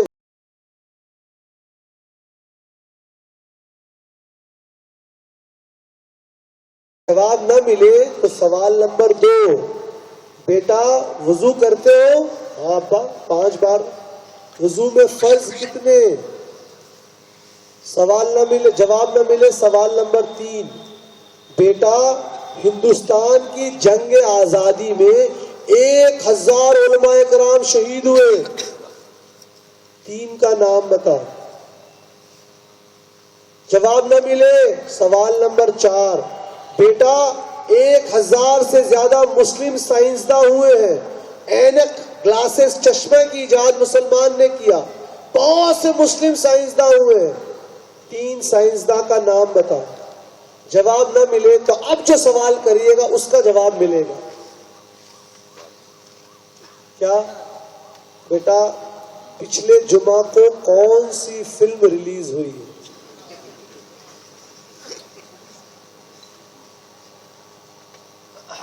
غور کیجئے، کیونکہ اگر محبت کی بات ہے تو محبت کے کچھ تقاضے بھی تو ہوتے ہیں. محبت کے تقاضے کیا ہیں بتائیں گے، لیکن سوچئے. امام قاضی عیاض رحمۃ اللہ علیہ الشفا میں لکھتے ہیں حضور کی محبت کی ایک دلیل ہے کہ قرآن شریف کی تلاوت کی جائے، قرآن شریف کے علم کو فروغ کیا جائے. ہمارے بچوں نے گلاف میں لپیٹ کر تاخے پر رکھا ہے کہ نہیں رکھا؟ تو اگر محبت کی بات ہوگی تو محبت کے علامت کی بھی بات ہوگی. حضور نے فرماتے ہیں محبت کی ایک دلیل کہ صحابہ سے اور اہل بیت سے محبت کی جائے. اب یہاں پر بڑا مسئلہ، ایک گروپ آ گیا جو صحابہ کے بارے میں برا کہتا ہے، ایک گروپ آ گیا جو اہل بیت کی شان میں گستاخی کرتا ہے. اور حضور نے کیا فرمایا؟ سن لیجیے صحیح حدیث، فرمایا اے لوگوں اگر تم مجھ سے محبت کرتے ہو تو ان سے، حسن اور حسین سے محبت کرو. حضور نے کنڈیشن رکھ دی، کہ جمانی خرچ نہیں چلے گا جو آج کل لوگ چاہ رہے ہیں کہ امام حسین باغی تھے معاذ اللہ. نہیں، حضور نے فرما دیا اگر مجھ سے محبت کرتے ہو تو تم ان سے محبت کرو، اور جو ان سے محبت کرے گا اللہ ان سے محبت کرے گا. مولوی صاحب کا حوالہ دیا ہے. تو محبت کا تعلق دل سے ہے، روح سے ہے، ایمان سے ہے. اگر کوئی بولے کہ آؤ ہمارے ساتھ ہم محبت سکھائیں گے اور حضور کی شان میں وہ گستاخی کر دے تو وہ سچا پکا مسلمان ہو ہی نہیں سکتا. بھائی حضرت عمر اس پہ کیسے عمل کرتے؟ کسی کا مرتبہ حضرت عمر سے تو زیادہ نہیں ہو جائے گا نا. حضرت عمر کے بیٹے کیا نام تھا؟ حضرت عبداللہ. حضرت عمر مال غنیمت بانٹ رہے ہیں. ان کے فرزند نے کہا ابو آپ نے مال غنیمت مجھے کم دیا جبکہ حسنین کریمین حضرت حسن اور حضرت حسین رضی اللہ عنہ ان کو زیادہ دیا. کیوں؟ جبکہ میں عمر میں ان سے بڑا، میں نے جنگ بدر میں ان سے پہلے شرکت کی، میں نے پہلے کیا تو مجھے زیادہ ملنا چاہیے. کہا بیٹا یہ سب بات تو ٹھیک ہے لیکن تم ان کے نانا جیسے نانا کہاں سے لاؤ گے؟ ان کے والد جیسے والد کہاں سے لاؤ گے؟ ان کی والدہ جیسی والدہ کہاں سے لاؤ گے؟ تو پتہ لگا یہ ان میں تم سے اوپر ہے، اسی لیے ان کو تم سے فوقیت ہے. آج کیا ہو گیا ہے؟ محبت. آؤ ہم تم کو دین سکھائیں گے، اور سب سے پہلے اٹیک صحابہ پر، اہل بیت پر، بزرگان دین پر. تو محبت یہ نہیں ہے، محبت تو اس سے کی جاتی ہے کہ آپ مجھ سے محبت کرتے ہیں تو میں اگر ان سے محبت کرتا ہوں تو آپ ان سے بھی محبت کریں گے. اگر آپ حضور سے محبت کرتے ہیں تو آپ صحابہ سے بھی محبت کریں گے، اہل بیت سے بھی محبت کریں گے، علماء سے بھی محبت کریں گے، اولیاء سے بھی محبت کریں گے. محبت صرف زبان خرچی کا نام نہیں ہے کہ صاحب ہم نے اتباع کر لی. کیوں؟ کیونکہ آپ کی اتباع وہ اتباع نہیں ہے جس کا ذکر ہو رہا ہے، جسمانی اتباع ہے. ایک بار درود شریف پڑھ لیں. جزا اللہ عنا سیدنا محمد صلی اللہ تعالی وسلم. حضرت عمر کا واقعہ تو مشہور ہے نا، معلوم ہے بخاری شریف کی حدیث. حضرت عمر حضور کے ساتھ ہے اور عرض کیا یا رسول اللہ صلی اللہ تعالی وسلم میں آپ کو اپنی جان مال سب سے زیادہ پیار کرتا ہوں، لیکن اپنے بیوی بچوں سب سے زیادہ، لیکن اپنی جان سے زیادہ پیار نہیں کرتا. حضور نے کیا فرمایا؟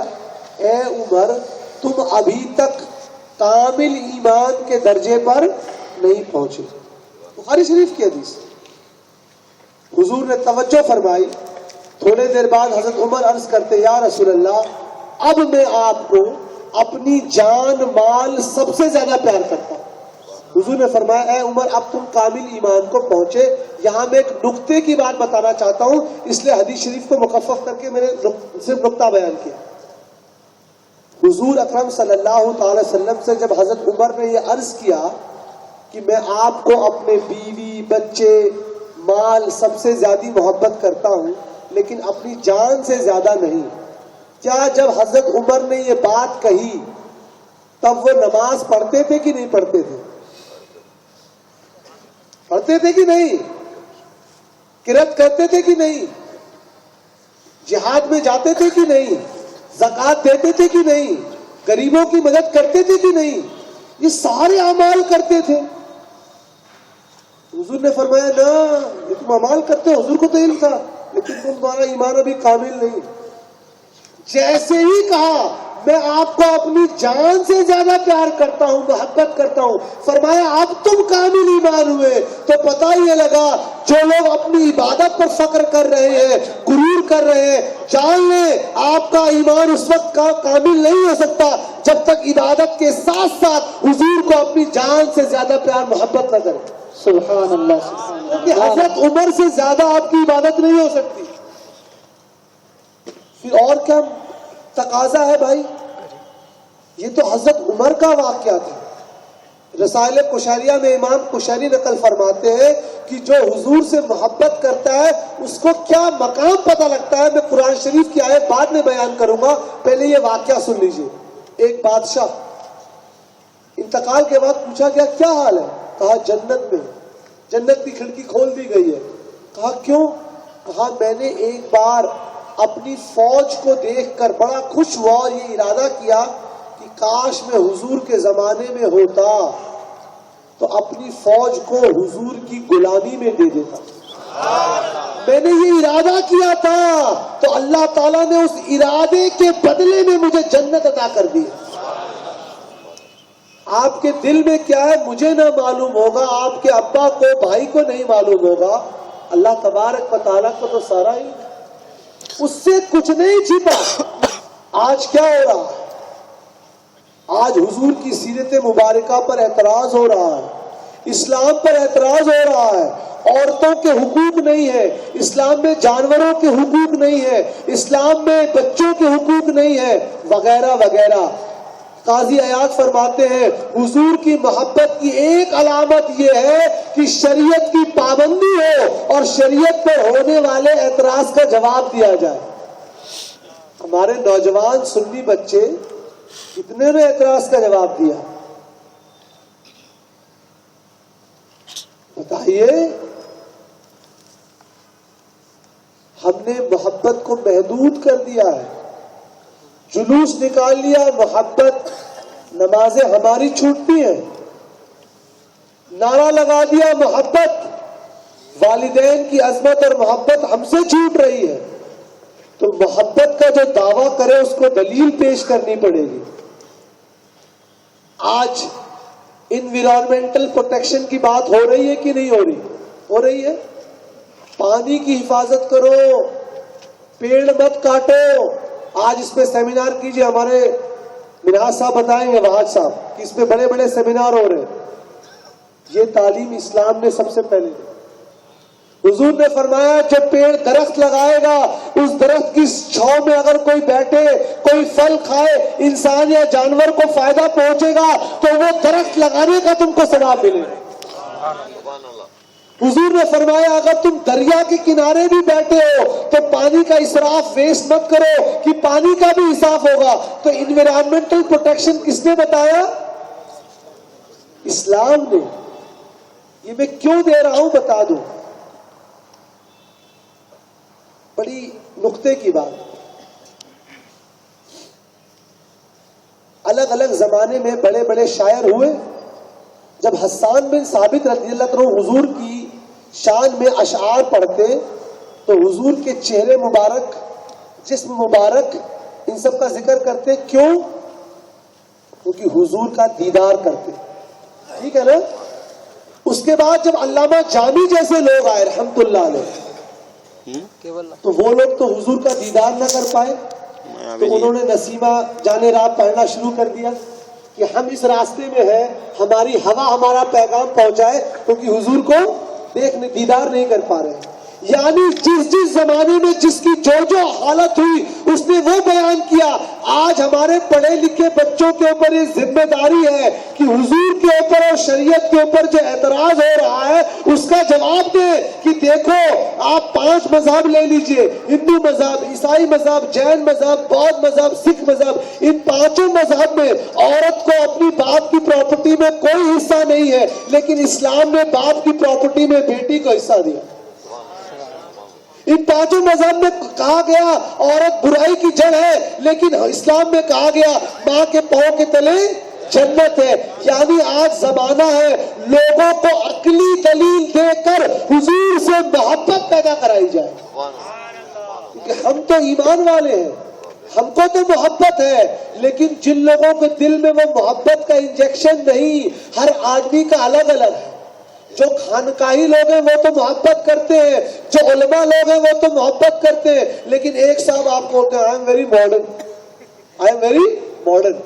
So what do you mean by modern? I can't read Urdu and Arabic. Just because I can read English, I am modern. نئی تعریف۔ ایسے لوگوں کے دل میں محبت پیدا کرنی ہے کہ نہیں؟ تو یہ ہماری ذمہ داری ہے۔ محبت کیسے پیدا کی جائے؟ رول نمبر 1 جس کو ڈاکٹر صاحب نے بھی ذکر کیا، صلوات، درود و سلام کی برکت اور عظمت حاصل کرنے کے لیے اس کی کثرت کی جائے۔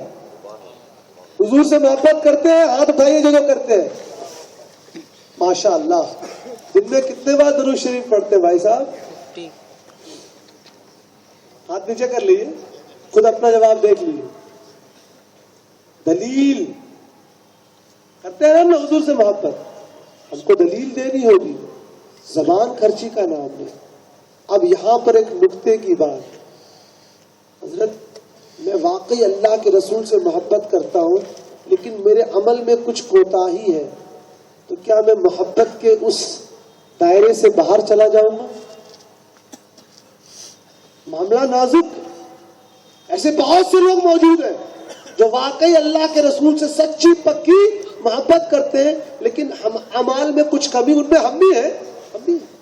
تو کیا ایسے لوگ محبت کا دعویٰ کر سکتے ہیں؟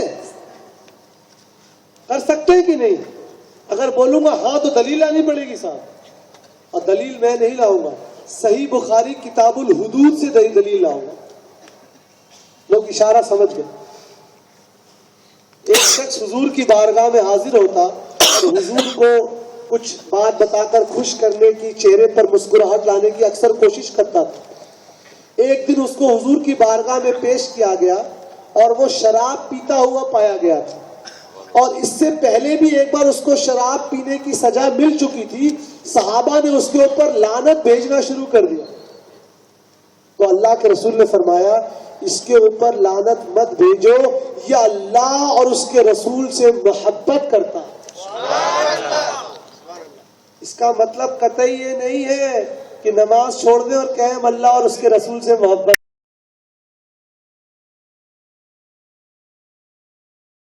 نے بیان کر دیا. کہنے کا مطلب یہ ہے کہ اگر ہمارے اعمال میں کبھی کچھ چھوٹی سی کمی رہ گئی لیکن دل میں سچی محبت ہے تو حضور جانتے ہیں. لیکن درجہ یہ نہیں ہے.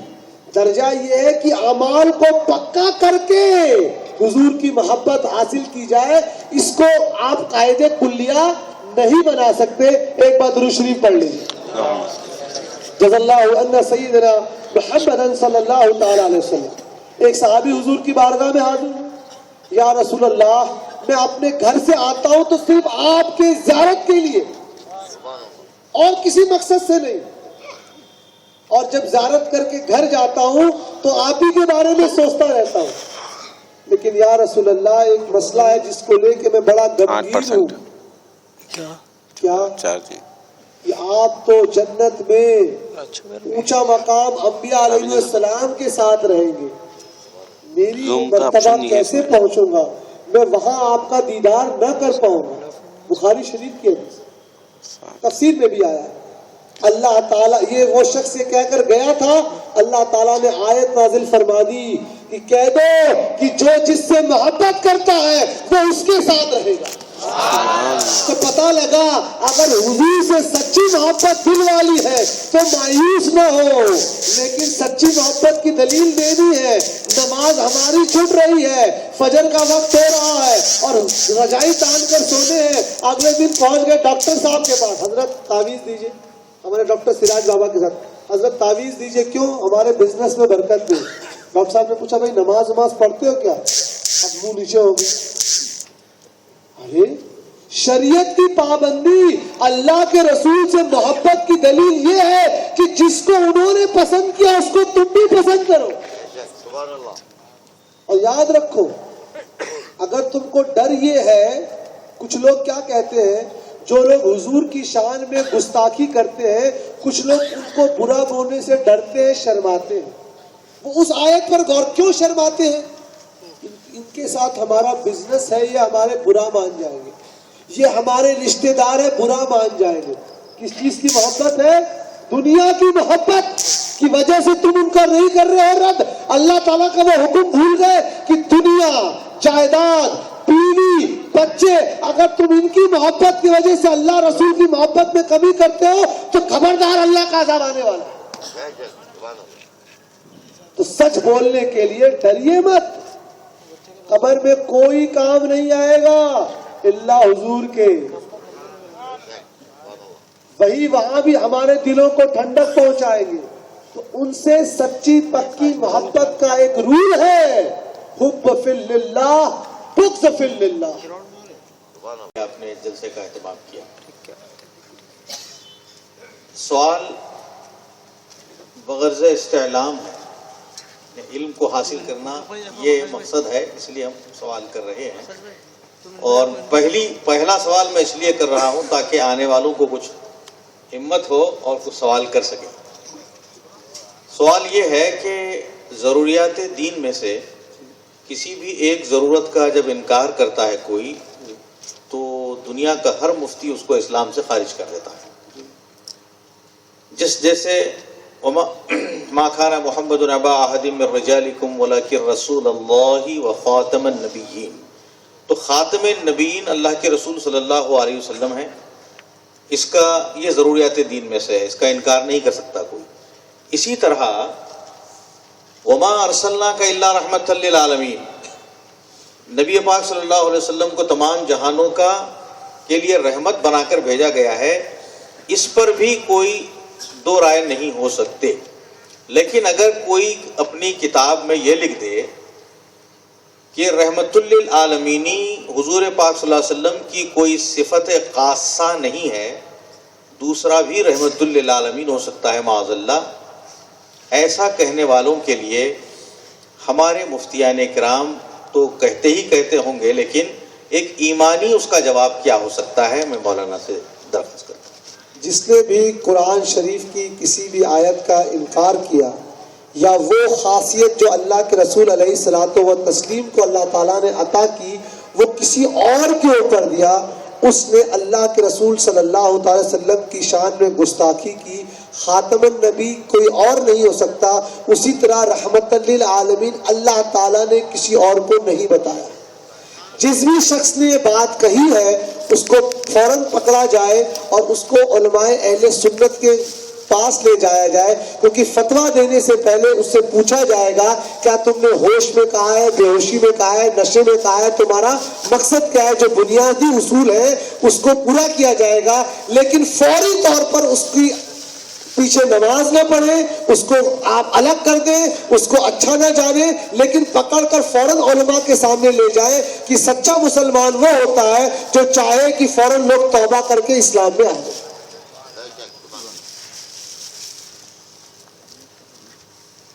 دور نہ جائیے گا، میں کتاب کا نام بتا دینا چاہتا ہوں کہ فتاوی رشیدیہ، مولوی رشید احمد گنگوہی نے اپنی کتاب میں یہ لکھا ہے کہ رحمت للعالمینی کی صفت خاصہ رسول پاک صلی اللہ علیہ وسلم کی نہیں، دوسرا بھی رحمت للعالمین ہو سکتا ہے. تو میں یہ کہنا چاہتا ہوں کہ اس کتاب کی طباعت اور اشاعت گزشتہ 150 سالوں سے ہوتی آ رہی ہے، اور آج بھی یہ کتاب چھپتی ہے اور یہ فتوے کے ساتھ چھپتی ہے. اور وہ کوئی نہیں ہے، مولوی رشید احمد گنگوہی ہیں، جن کے مرید خاص مولوی الیاس کاندھلوی ہیں جو تبلیغی جماعت کے بانی ہیں. حضرت یہاں پر علماء بھی ہیں، مفتی صاحب ہیں. میں فتویٰ رشیدیہ کا ایک ایسا مسئلہ پیش کروں گا جو میں نے کم سے کم 100 بار پڑھا، سمجھ میں نہیں آیا. ڈاکٹر صاحب آپ بھی توجہ فرما دیں، بڑا پیچیدہ مسئلہ ہے. 100 بار پڑھاؤں گا کیونکہ حضرت نے اشارہ کیا ہے. اگر کسی کو یہ مسئلہ سمجھ میں آئے تو برائے کرم مجھے سمجھا دیں. ٹھیک؟ اس میں ایک مسئلہ لکھا ہے، اگر کوئی میلاد کی ایسی محفل سجائی جائے جس میں شریعت کے خلاف کوئی کام نہ ہو، سب کچھ شریعت کے مطابق، اور جو حدیثیں پڑھی جائیں اس مجلس میں وہ بھی صرف صحیح حدیث ہو، ایسی مجلس میں جانا کیسا؟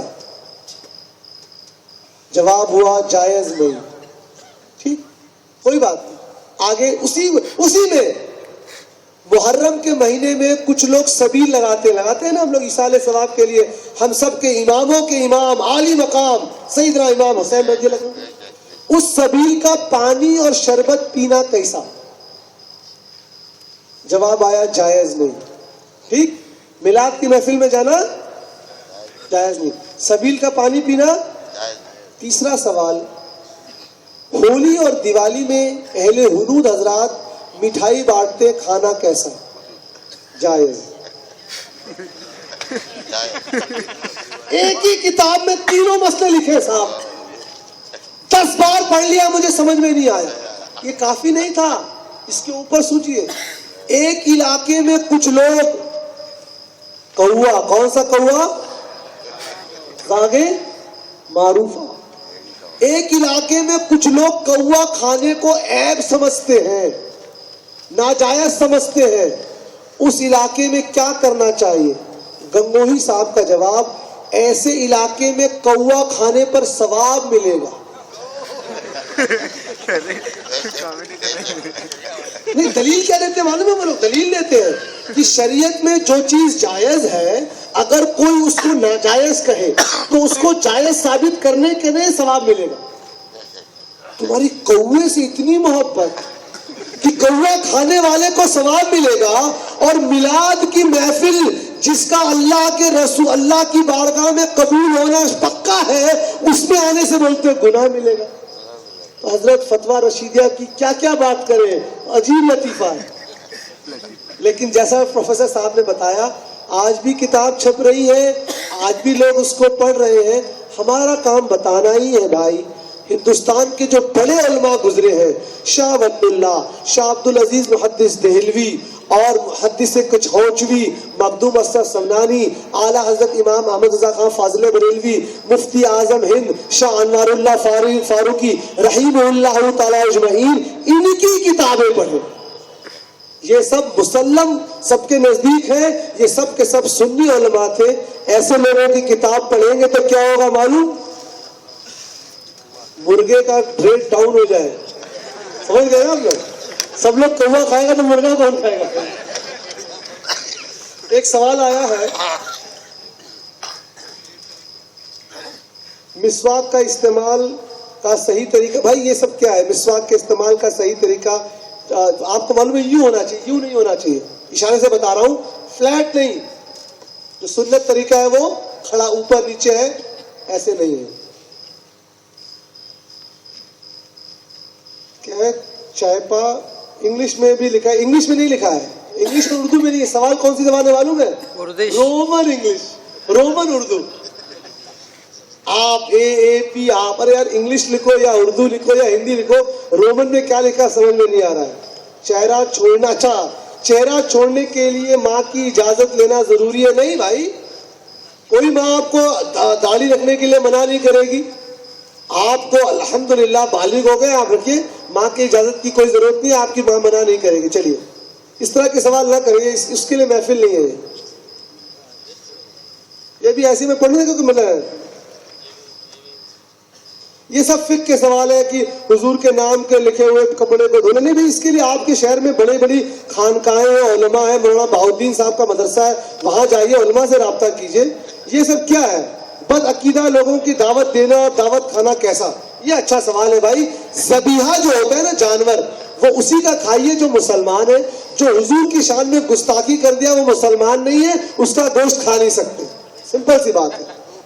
میں دیکھیے بھائی، سچ بولنے میں شرماتا نہیں ہوں بھائی. کیوں؟ یہاں اگر منافقت کروں گا تو کل قیامت میں کیا منہ دکھاؤں گا صاحب؟ سچ بولنے میں ڈنکے کی چوٹ پہ سچ بولتا ہوں. جو بھی حضور کا گستاخ ہے اسلام سے خارج ہے. حضرت صاحب السلام علیکم ورحمۃ اللہ وبرکاتہ. میں آپ کا بہت ہی زیادہ فین ہوں. آپ کا ٹویٹر پہ بھی فین، آپ کو فالو کرتا ہوں. آج کے مضمون کے حساب سے میرا سوال ہے، حضور محمد صلی اللہ علیہ وسلم کی حدیث مبارکہ ہے، جس نے مجھے خواب میں دیکھا، حقیقتاً اس نے مجھے دیکھا جی، اور یہ درجہ میری نظر سے محبت ہی سے حاصل ہوتا ہے جی. تو وہ کون سا درجہ، کس مقام پر پہنچنے کے بعد حضور صلی اللہ علیہ وسلم کا دیدار ہو سکے گا؟ آپ کا سوال ہے، آپ کا شوق ہے، میں بتا دے رہا ہوں. بیٹھ جائیں. اس کے لیے آپ کو خانقاہوں میں جانا چاہیے، لیکن میں بتا دے رہا ہوں. دوسری بات، میرا ٹویٹر پہ کوئی اکاؤنٹ نہیں ہے. دوسری بات، سنگا ٹویٹر پہ کوئی اکاؤنٹ نہیں ہے. دیکھیے بھائی، ایک قرب فرائض ہوتا ہے، ایک قرب نوافل ہوتا ہے. چونکہ مسئلہ جو ہے وہ تصوف سے تعلق رکھتا ہے، اس لیے بتا رہا ہوں. کوئی طریقت ایسا نہیں ہے جو شریعت سے باہر ہے. اگر آپ کو کوئی پیر صاحب بولے کہ دل کی نماز پڑھو، سمجھ جائیے وہ ابلیس کا راستہ ہے.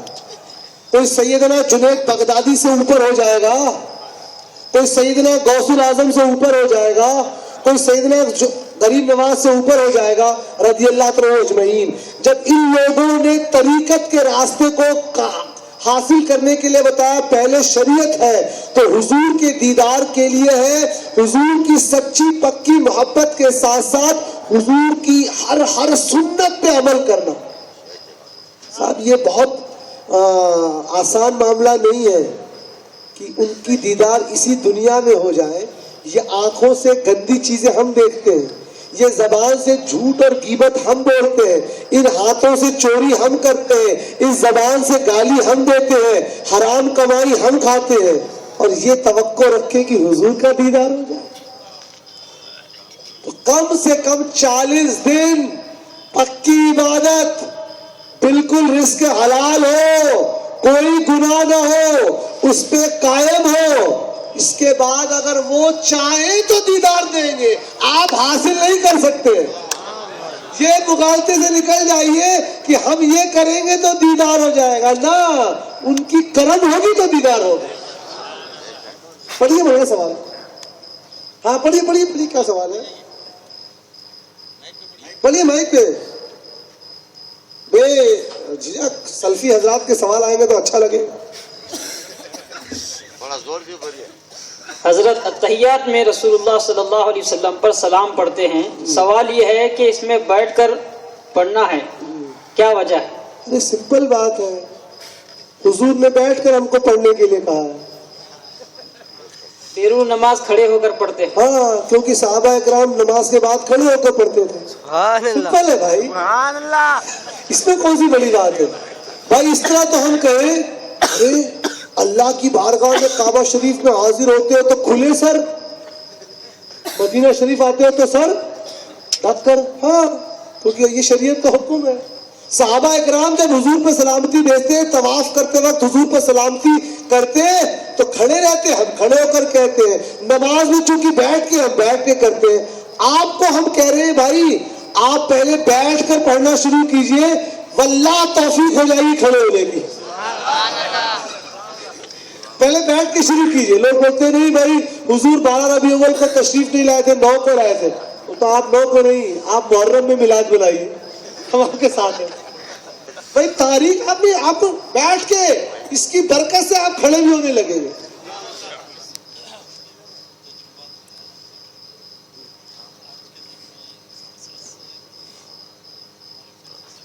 ہاں، بہت اچھا سوال ڈاکٹر صاحب نے کیا کہ ہم حق پر ہیں، اس کے باوجود آج کے جو نوجوان ہیں وہ اہل سنت سے دور کیوں ہو رہے ہیں؟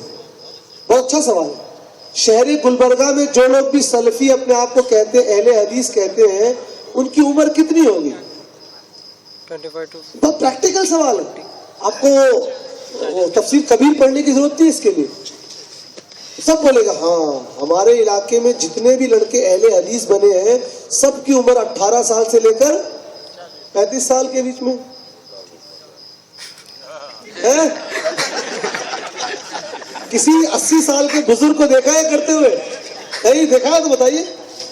کسی 70 سال کے بزرگ کو دیکھا ہے پاؤں پھیلا کے نماز پڑھتے ہوئے؟ تو پتہ کیا لگا؟ یہ بیماری نوجوانوں کو پکڑ رہی ہے۔ کیوں؟ کیونکہ بھائی ہمارا جو طریقہ ہے اس میں رول اینڈ ریگولیشن زیادہ ہے۔ ہمارے طریقے میں آپ نے نماز میں نیت کری، 2 بار آپ نے، 3 بار اگر آپ نے ہلا دیا، کھجلا دیا تو آپ کی نماز واجب الادا۔ ٹھیک؟ ان کے ایسا نہیں ہے، آپ 1 رکعت میں 10 بار داڑھی کھجا لیجئے، نماز ہو جائے گی، ہو جائے گی۔ دوسرا ہمارے یہاں کہ تم اللہ کی بارگاہ میں جا رہے ہو، آواروں کی طرح نہیں جاؤ گے، کالر کھول کر بند رہے گا، کپڑا پاک صاف رہے گا، توجہ ہوگا۔ ان کے یہاں نہیں، برموڈا میں بھی نماز ہو جائے گی۔ ہمارے یہاں دیکھو بھائی تراویح 20 رکعت ہے، ان کے یہاں نہیں بھائی 8 ہی رکعت میں بھی کام چل جائے گا۔ ہمارے یہاں عورتیں مسجد میں نہیں آئیں گی آج کے زمانے میں، ان کے یہاں عورتوں کو بھی آنا چاہیے۔ سمجھ رہے نا آپ لوگ؟ یعنی نفس کو خوش کرنے کی جو جو چیزیں ان کو دے دی گئی، یہ ایک ریزن۔ دوسرا ریزن ہماری اپنی کمی، میں انکار نہیں کروں گا اس سے، ہم نے اپنے حقائق کو علمی طور پر نہیں پیش کیا، ہم نے ان کو بولا غلط ہے لیکن نوجوانوں کو اس کی دلیل نہیں دی۔ ہم نے اپنے بچوں کو یہ نہیں بتایا کہ ان کو رد بھی کرنا ہے تو صرف گالی سے رد مت کرو، علم سے رد کرو. تو ہمارے کام کرنے کے طریقے میں بھی بدلاؤ کی ضرورت ہے.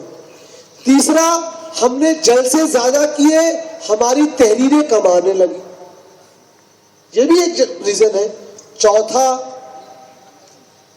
ان کے پاس یہ بھی ہے، ہماری عبادت گاہ میں، مسجد نہیں بولتے، ہماری عبادت گاہوں میں آؤ، 5 وقت آؤ گے، ہر وقت کا 25 روپے ملے گا.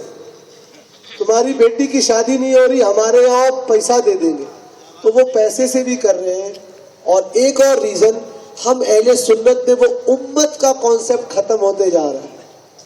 حضور نے فرمایا، امام بہقی نے شعب الایمان میں نقل کیا کہ وہ مسلمان جس کو دوسرے مسلمان کی پریشانی کا فکر نہیں ہے، حضور نے فرمایا وَلَيْسَ مِنَّا، میرا اس سے کوئی تعلق نہیں ہے. تو ہمارے یہاں ہمارا پڑوسی بھائی پریشان ہے، ہم لوگ توجہ نہیں دیتے. ان کے یہاں پتہ لگ جائے کہ یہ لڑکا جو ہے مجتہد بننے کا خواہش رکھتا ہے، حضرت پکڑ کے مدرسے میں 3 مہینے میں مجتہد بنا دیتے. تو ہم کو اپنے اندر بدلاؤ لانا ہے، ہمارے جلسوں میں، ہمارے طریقہ کار میں، اور سب سے اہم ہمارے نوجوانوں کو بدلنا ہو. وہ جاتا ہے 3 دن توحید سینٹر میں جائے گا، آپ کو بتائے گا نہیں یا رسول اللہ کہنا شرک. ہمارے یہاں بچہ 20 سال سے عرس منا رہا ہے، معلوم نہیں عرس منانے کی دلیل کیا. تو ایک ریزن جو سب سے بڑا ہے، سنی نوجوانوں میں علم حاصل کرنے کا شوق نہیں ہے. تو بیدار لانا ہے. آپ کے شہر کے 2 خانقاہ ہیں، ان خانقاہوں سے جڑ جائیے، سنی مدارس سے جڑ جائیے، سنی علماء سے جڑ جائیے. انشاءاللہ 1 سال میں ہم ابھی بھی غالب ہیں اور زیادہ قوی ہو جائیں. السلام علیکم، میرا نام عاصم سرمست ہے. میرا آپ سے سوال یہ ہے کہ احمد مصطفیٰ کی خوشی جتنی دھوم دھام سے منائے اتنی کم ہے، لیکن آج کل کچھ جلوسوں میں بے حرمتی کی جاتی ہے، جیسے گانے لگا کر، ڈی جے لگا کر ناچ لیتے لوگ جاتے ہیں. تو ان سب کا ذمہ دار کون ہے، اور کن لوگوں کو سب سے پہلے آگے آ کر ان لوگوں کو سمجھانا چاہیے کہ یہ غلط ہے، اس کا ذمہ دار کون ہے؟ دیکھیں، ذمہ بیٹھ جائیے. اس کے ذمہ دار کچھ لوگ علماء کو ٹھہراتے، میں ان سے اتفاق نہیں رکھتا ہوں. کیوں؟ میں اپنا واقعہ بتاتا ہوں. میں نے اب تک ہر مجلس میں کہا ڈی جے مت نکالو. کہتا ہوں بھائی جو علماء مشائخ ہیں ان کا کام تو بتانا ہے نا. یہاں دارالقضاء تو ہے نہیں کہ اگر آپ نے اس کو نہیں مانا تو اگلے دن کوڑے اور چابک پڑ رہے ہیں. تو ایک یہ ہے کہ جو لوگ سرگرم لوگ ہیں، مبلغ حضرات ہیں، علماء تو بھائی بزی ہے، نماز ان کو پڑھانا ہے، مدرسہ ان کو چلانا ہے، لیکن کچھ لوگ جو مبلغ ہیں، جیسے ہمارے دعوت اسلامی، سنی دعوت اسلامی، جماعت رضائے کے، ان کے جو بچے ہیں، میں چاہتا ہوں ان خرافات کو دور کریں، کیونکہ یہ لوگ لوگوں کے ٹچ میں رہتے ہیں. یہ لوگ ان بچوں کو بولیں کہ آپ اس طرح کا کام نہ کریں. تو اگر یہ مبلغین سرگرم ہو جائیں اور جو بھی اپنے آپ کو سنی کہتا ہے وہ سوچے کہ آپ کے اس ایک حرکت کی وجہ سے ساری سنیت بدنام ہو رہی ہے. تو اس کا صحیح طریقہ یہ ہے کہ جلسے جلوس سے 1 ہفتے پہلے خانقاہ جنیدیہ میں، شہر میں جتنے بھی جلوس نکلیں گے، ہر ایک کے ریپریزنٹیٹیو حاضر ہو. ان کو بتایا جائے گا آپ کے جلوس میں یہ ہے، کوئی ہوگا، ہاتھ جھنڈا ہوگا، منقبت ہوگی، نعت پاک ہوگی، اعلیٰ حضرت کا کلام ہوگا، مشائخ ہوں گے، عطر ہوگی، سارے جلوس یہاں پہ آئیں گے. تو اس کے لیے ذمہ دار وہ تنظیم ہے جو تنظیم جلوس تو نکالتی ہے لیکن علماء کو نہیں بلاتی ہے. علماء کو شامل کیجئے. اللہ کے رسول نے فرمایا العلماء ورثۃ الانبیاء، علماء آ جائیں گے، علماء کبھی غلط کام کو بڑھاوا نہیں دیں گے. تو اس کے لیے وہ ذمہ دار خود تنظیم ہے جو یہ کام کرتی ہے. سارے سنی علماء کی طرف سے میں اپنی جو ہے برات کا اظہار کرتا ہوں کہ تمام سنی علماء، مشائخ، سادات، خانقاہ اس طرح کے بینڈ باجے جلوس کو غلط بولتے ہیں. السلام علیکم. السلام علیکم. میرا سلام حضور. میرے 2 سوال ہیں. اہل سنت والجماعت اور دوسرے فرقوں میں بنیادی اختلاف کس چیز کا ہے؟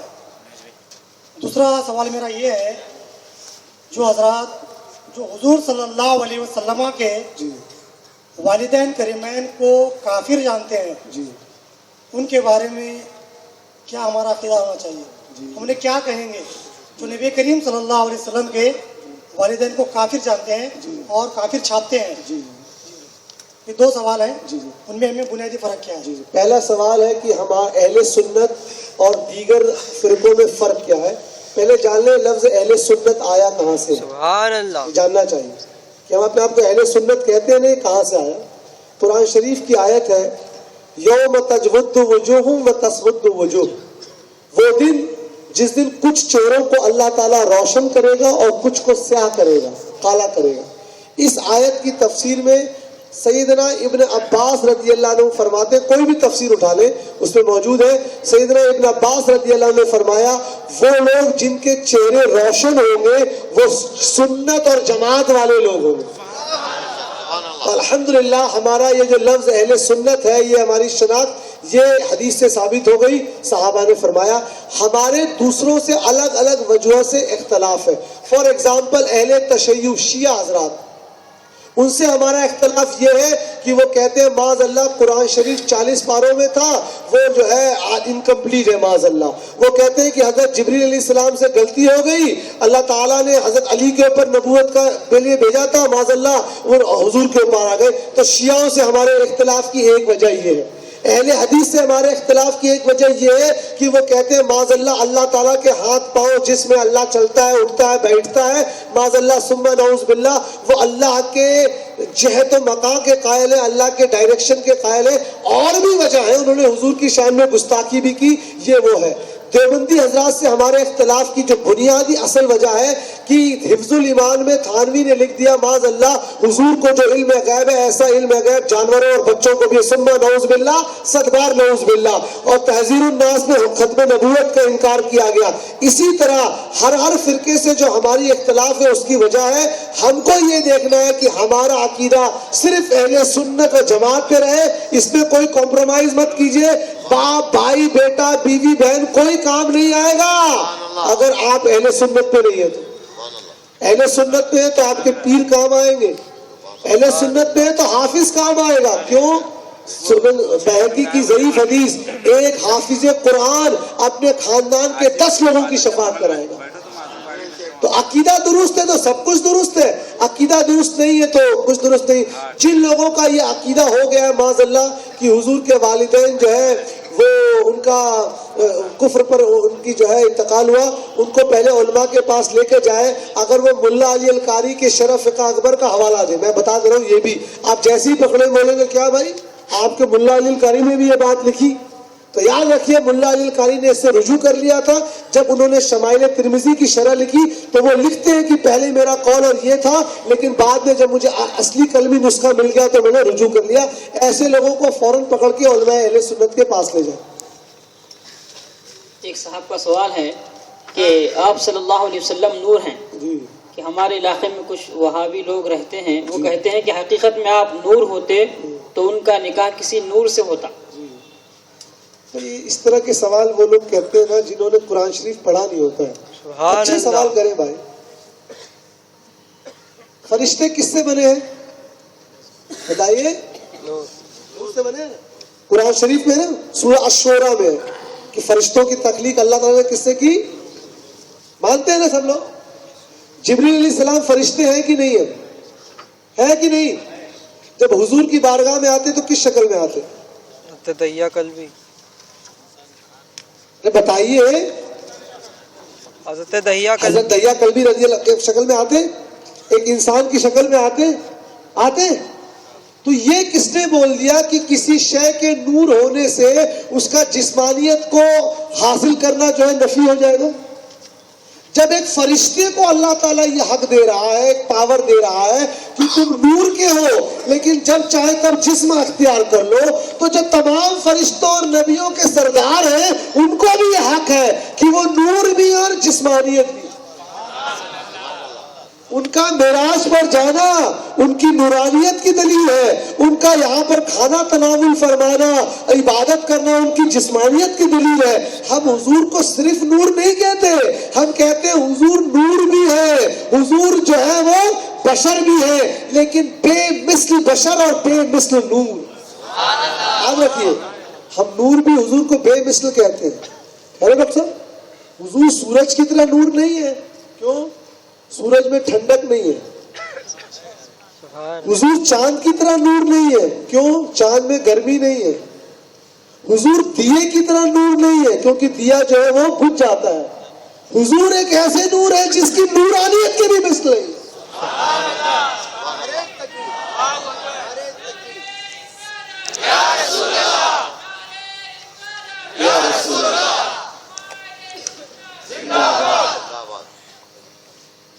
یہ آخری سوال ہے. کل سفر کر کے بیجاپور بھی جانا ہے. ٹھیک. قصدن گستاخی اور صریح گستاخی میں فرق کیا ہے؟ اکثر کچھ لوگ جن کو پتہ نہیں ہوتا کہ یہ گستاخی ہے، کیا ان کو سب کے سامنے گستاخ یا کافر کہنا ٹھیک ہے یا نہیں؟ اگر اس نے اب یہ کس کی، دیکھیے آپ بس سوال اتنا ہے، یہ گستاخی کس کی ہوئی ہے یہ بات ہے. حضور کی شان میں اگر انجانے میں بھی گستاخی ہوئی ہے فتویٰ کفر کا ہے. اس پہ ملا علی القاری نے اور 14ویں صدی کے مجدد امام احمد رضا خان فاضل بریلوی رحمۃ اللہ علیہ نے بہت اچھی بات لکھی. کیا لکھے؟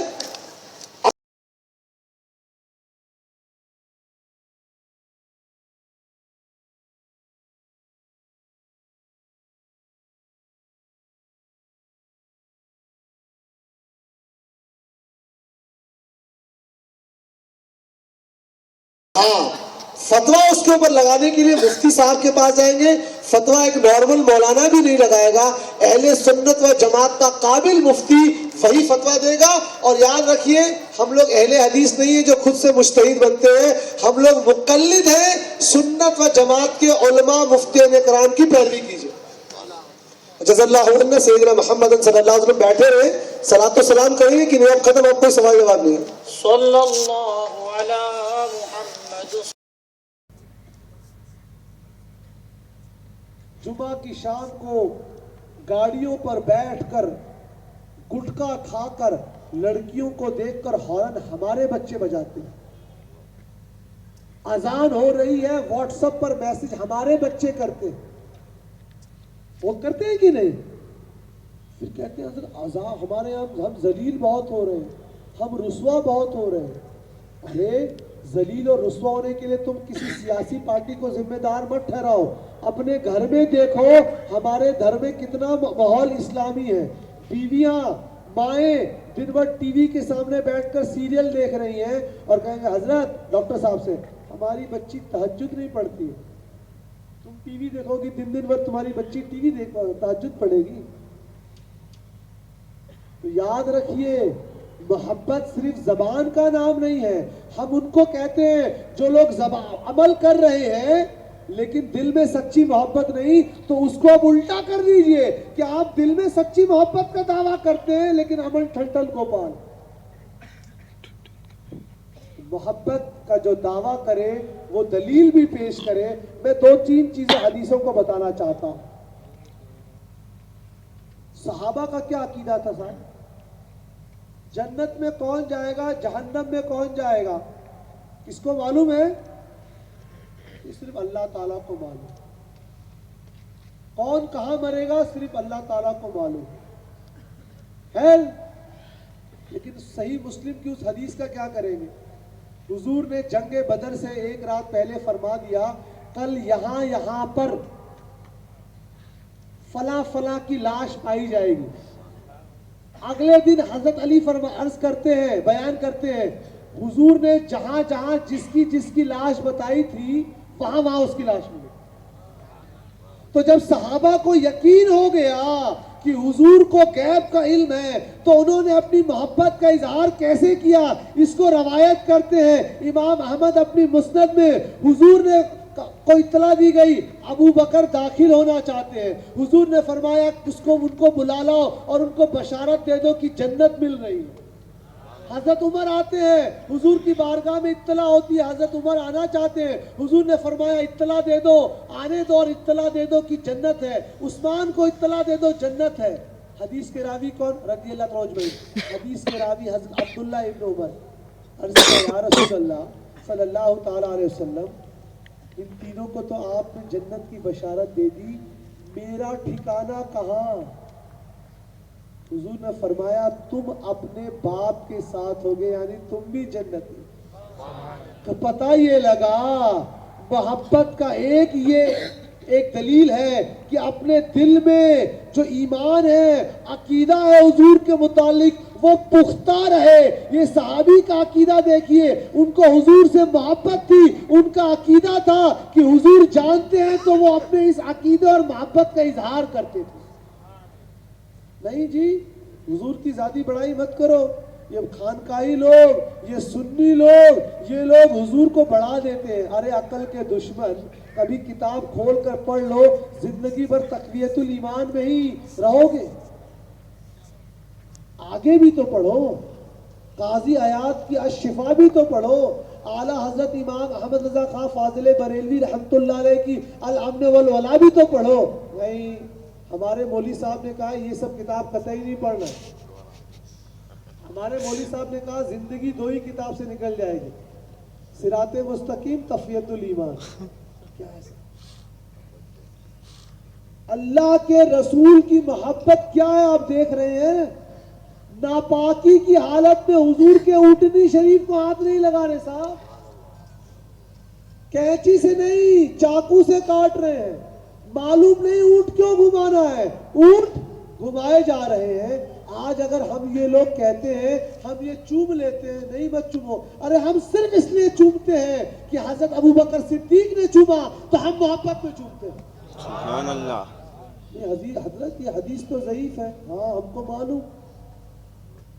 معلوم، لیکن مقدمہ میں امام ابن صلاح نے لکھا ضعیف حدیث فضائل اور مناقب میں قبول ہے۔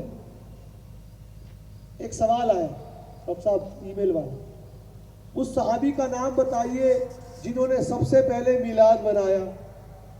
آیا کہ نہیں سوال آپ کے پاس؟ یہ سوال کر کے کچھ لوگ سوچتے ہیں ہم نے بڑا اچھا سوال کیا۔ ارے بھائی اگر آپ کے مولوی صاحب نے آپ کو نہیں بتایا تو آئیے ہم جواب دیں گے آپ کو۔ دیوان حسان بن ثابت رضی اللہ عنہ کا نام سنا ہے؟ نہیں، ہم لوگ صرف ذوالخویسرہ کا نام جانتے ہیں۔ چھپ گئی ہے بھائی، عربی نہیں اردو میں پڑھا۔ حضور ان کو ممبر شریف پر بیٹھاتے، اپنی چادر مبارک پر حضور کی شان میں مدح کرتے، حضور کے دنیا میں تشریف لانے کا بیان کرتے۔ ہم نے یہ کتاب نہیں پڑھی ہے، ہم بڑی بڑی کتاب نہیں پڑھتے۔ 35 روپے کی ایک کتاب مل رہی ہے، نشر الطیب فی ذکر نبی الحبیب، 35 روپے کی، اشرف علی تھانوی سے۔ اس میں دیکھ لیجئے بھائی، آپ جس معیار کے اس معیار کا حوالہ دیں گے۔ حدیث نقل کرتے ہیں، اس کو امام ابن کثیر نے نقل کیا، امام حاکم نے نقل کیا۔ حضرت عباس رضی اللہ عنہ عرض کرتے ہیں جنگ تبوک سے آتے وقت، یا رسول اللہ صلی اللہ تعالی علیہ وسلم، میں آپ کی شان میں کچھ کہنا چاہتا ہوں۔ حضور نے فرمایا اے میرے چچا کہیے، اللہ آپ کے چہرے کے نور کو برقرار رکھے۔ حضرت عباس رضی اللہ عنہ نے جو اشعار پڑھے اس کا ترجمہ بڑی بات ہے، اور میں 1000 بار اس کو بیان کرتا ہوں تو 1000 بار مجھ پہ کیفیت طاری ہو جاتی ہے۔ کیا؟ یا رسول اللہ صلی اللہ تعالی علیہ وسلم، جب حضرت آدم سے لغزش ہوئی تو انہوں نے اپنے جسم کو جو پتے سے ڈھانپا تھا وہ پتا نہ تھا، وہ دراصل آپ کا نور تھا۔ سبحان اللہ۔ یا رسول اللہ صلی اللہ تعالی علیہ وسلم، جب حضرت یونس علیہ السلام کو مچھلی کے پیٹ میں ڈالا گیا، ان کو وہاں سے نجات اس لیے ملی کیونکہ ان کے جسم میں آپ کا نور تھا۔ یا رسول اللہ، جب حضرت ابراہیم علیہ السلام کو آگ میں ڈالا گیا، آگ ان کو جلا نہ پائی کیونکہ ان کے جسم میں آپ کا نور تھا۔ یا رسول اللہ، پھر آپ کا نور بہترین نسلوں میں منتقل ہوتے ہوئے سیدہ آمنہ کے جسم پاک میں، بطن پاک میں آیا، اور آپ اس دنیا میں تشریف لائے۔ آپ کے نور سے ہم یہاں بھی کامیابی پاتے ہیں، وہاں بھی پاتے ہیں۔ بھائی میلاد ہوئی کہ نہیں ہوئی؟ میلاد کیسے ہوئی؟ ہمارے مولوی صاحب نے کہا ہے میلاد کا مطلب دیگ پکانا، تو آپ کے مولوی صاحب نے غلط بتایا۔ ہم سے پوچھو، ہم میلاد والے۔ میلاد کا مطلب ہر وہ محفل، چاہے وہ محرم میں ہو، رجب میں ہو، ربیع اول میں ہو، ہر وہ محفل، وہ مجلس جس میں حضور کی ولادت کا ذکر ہو جائے، وہ میلاد کی محفل ہے۔ ہمارے مولوی صاحب نے یہ نہیں، آج کل یہ کیا کر رہے ہیں، لیٹسٹ فتنہ، آج کل کا فتنہ،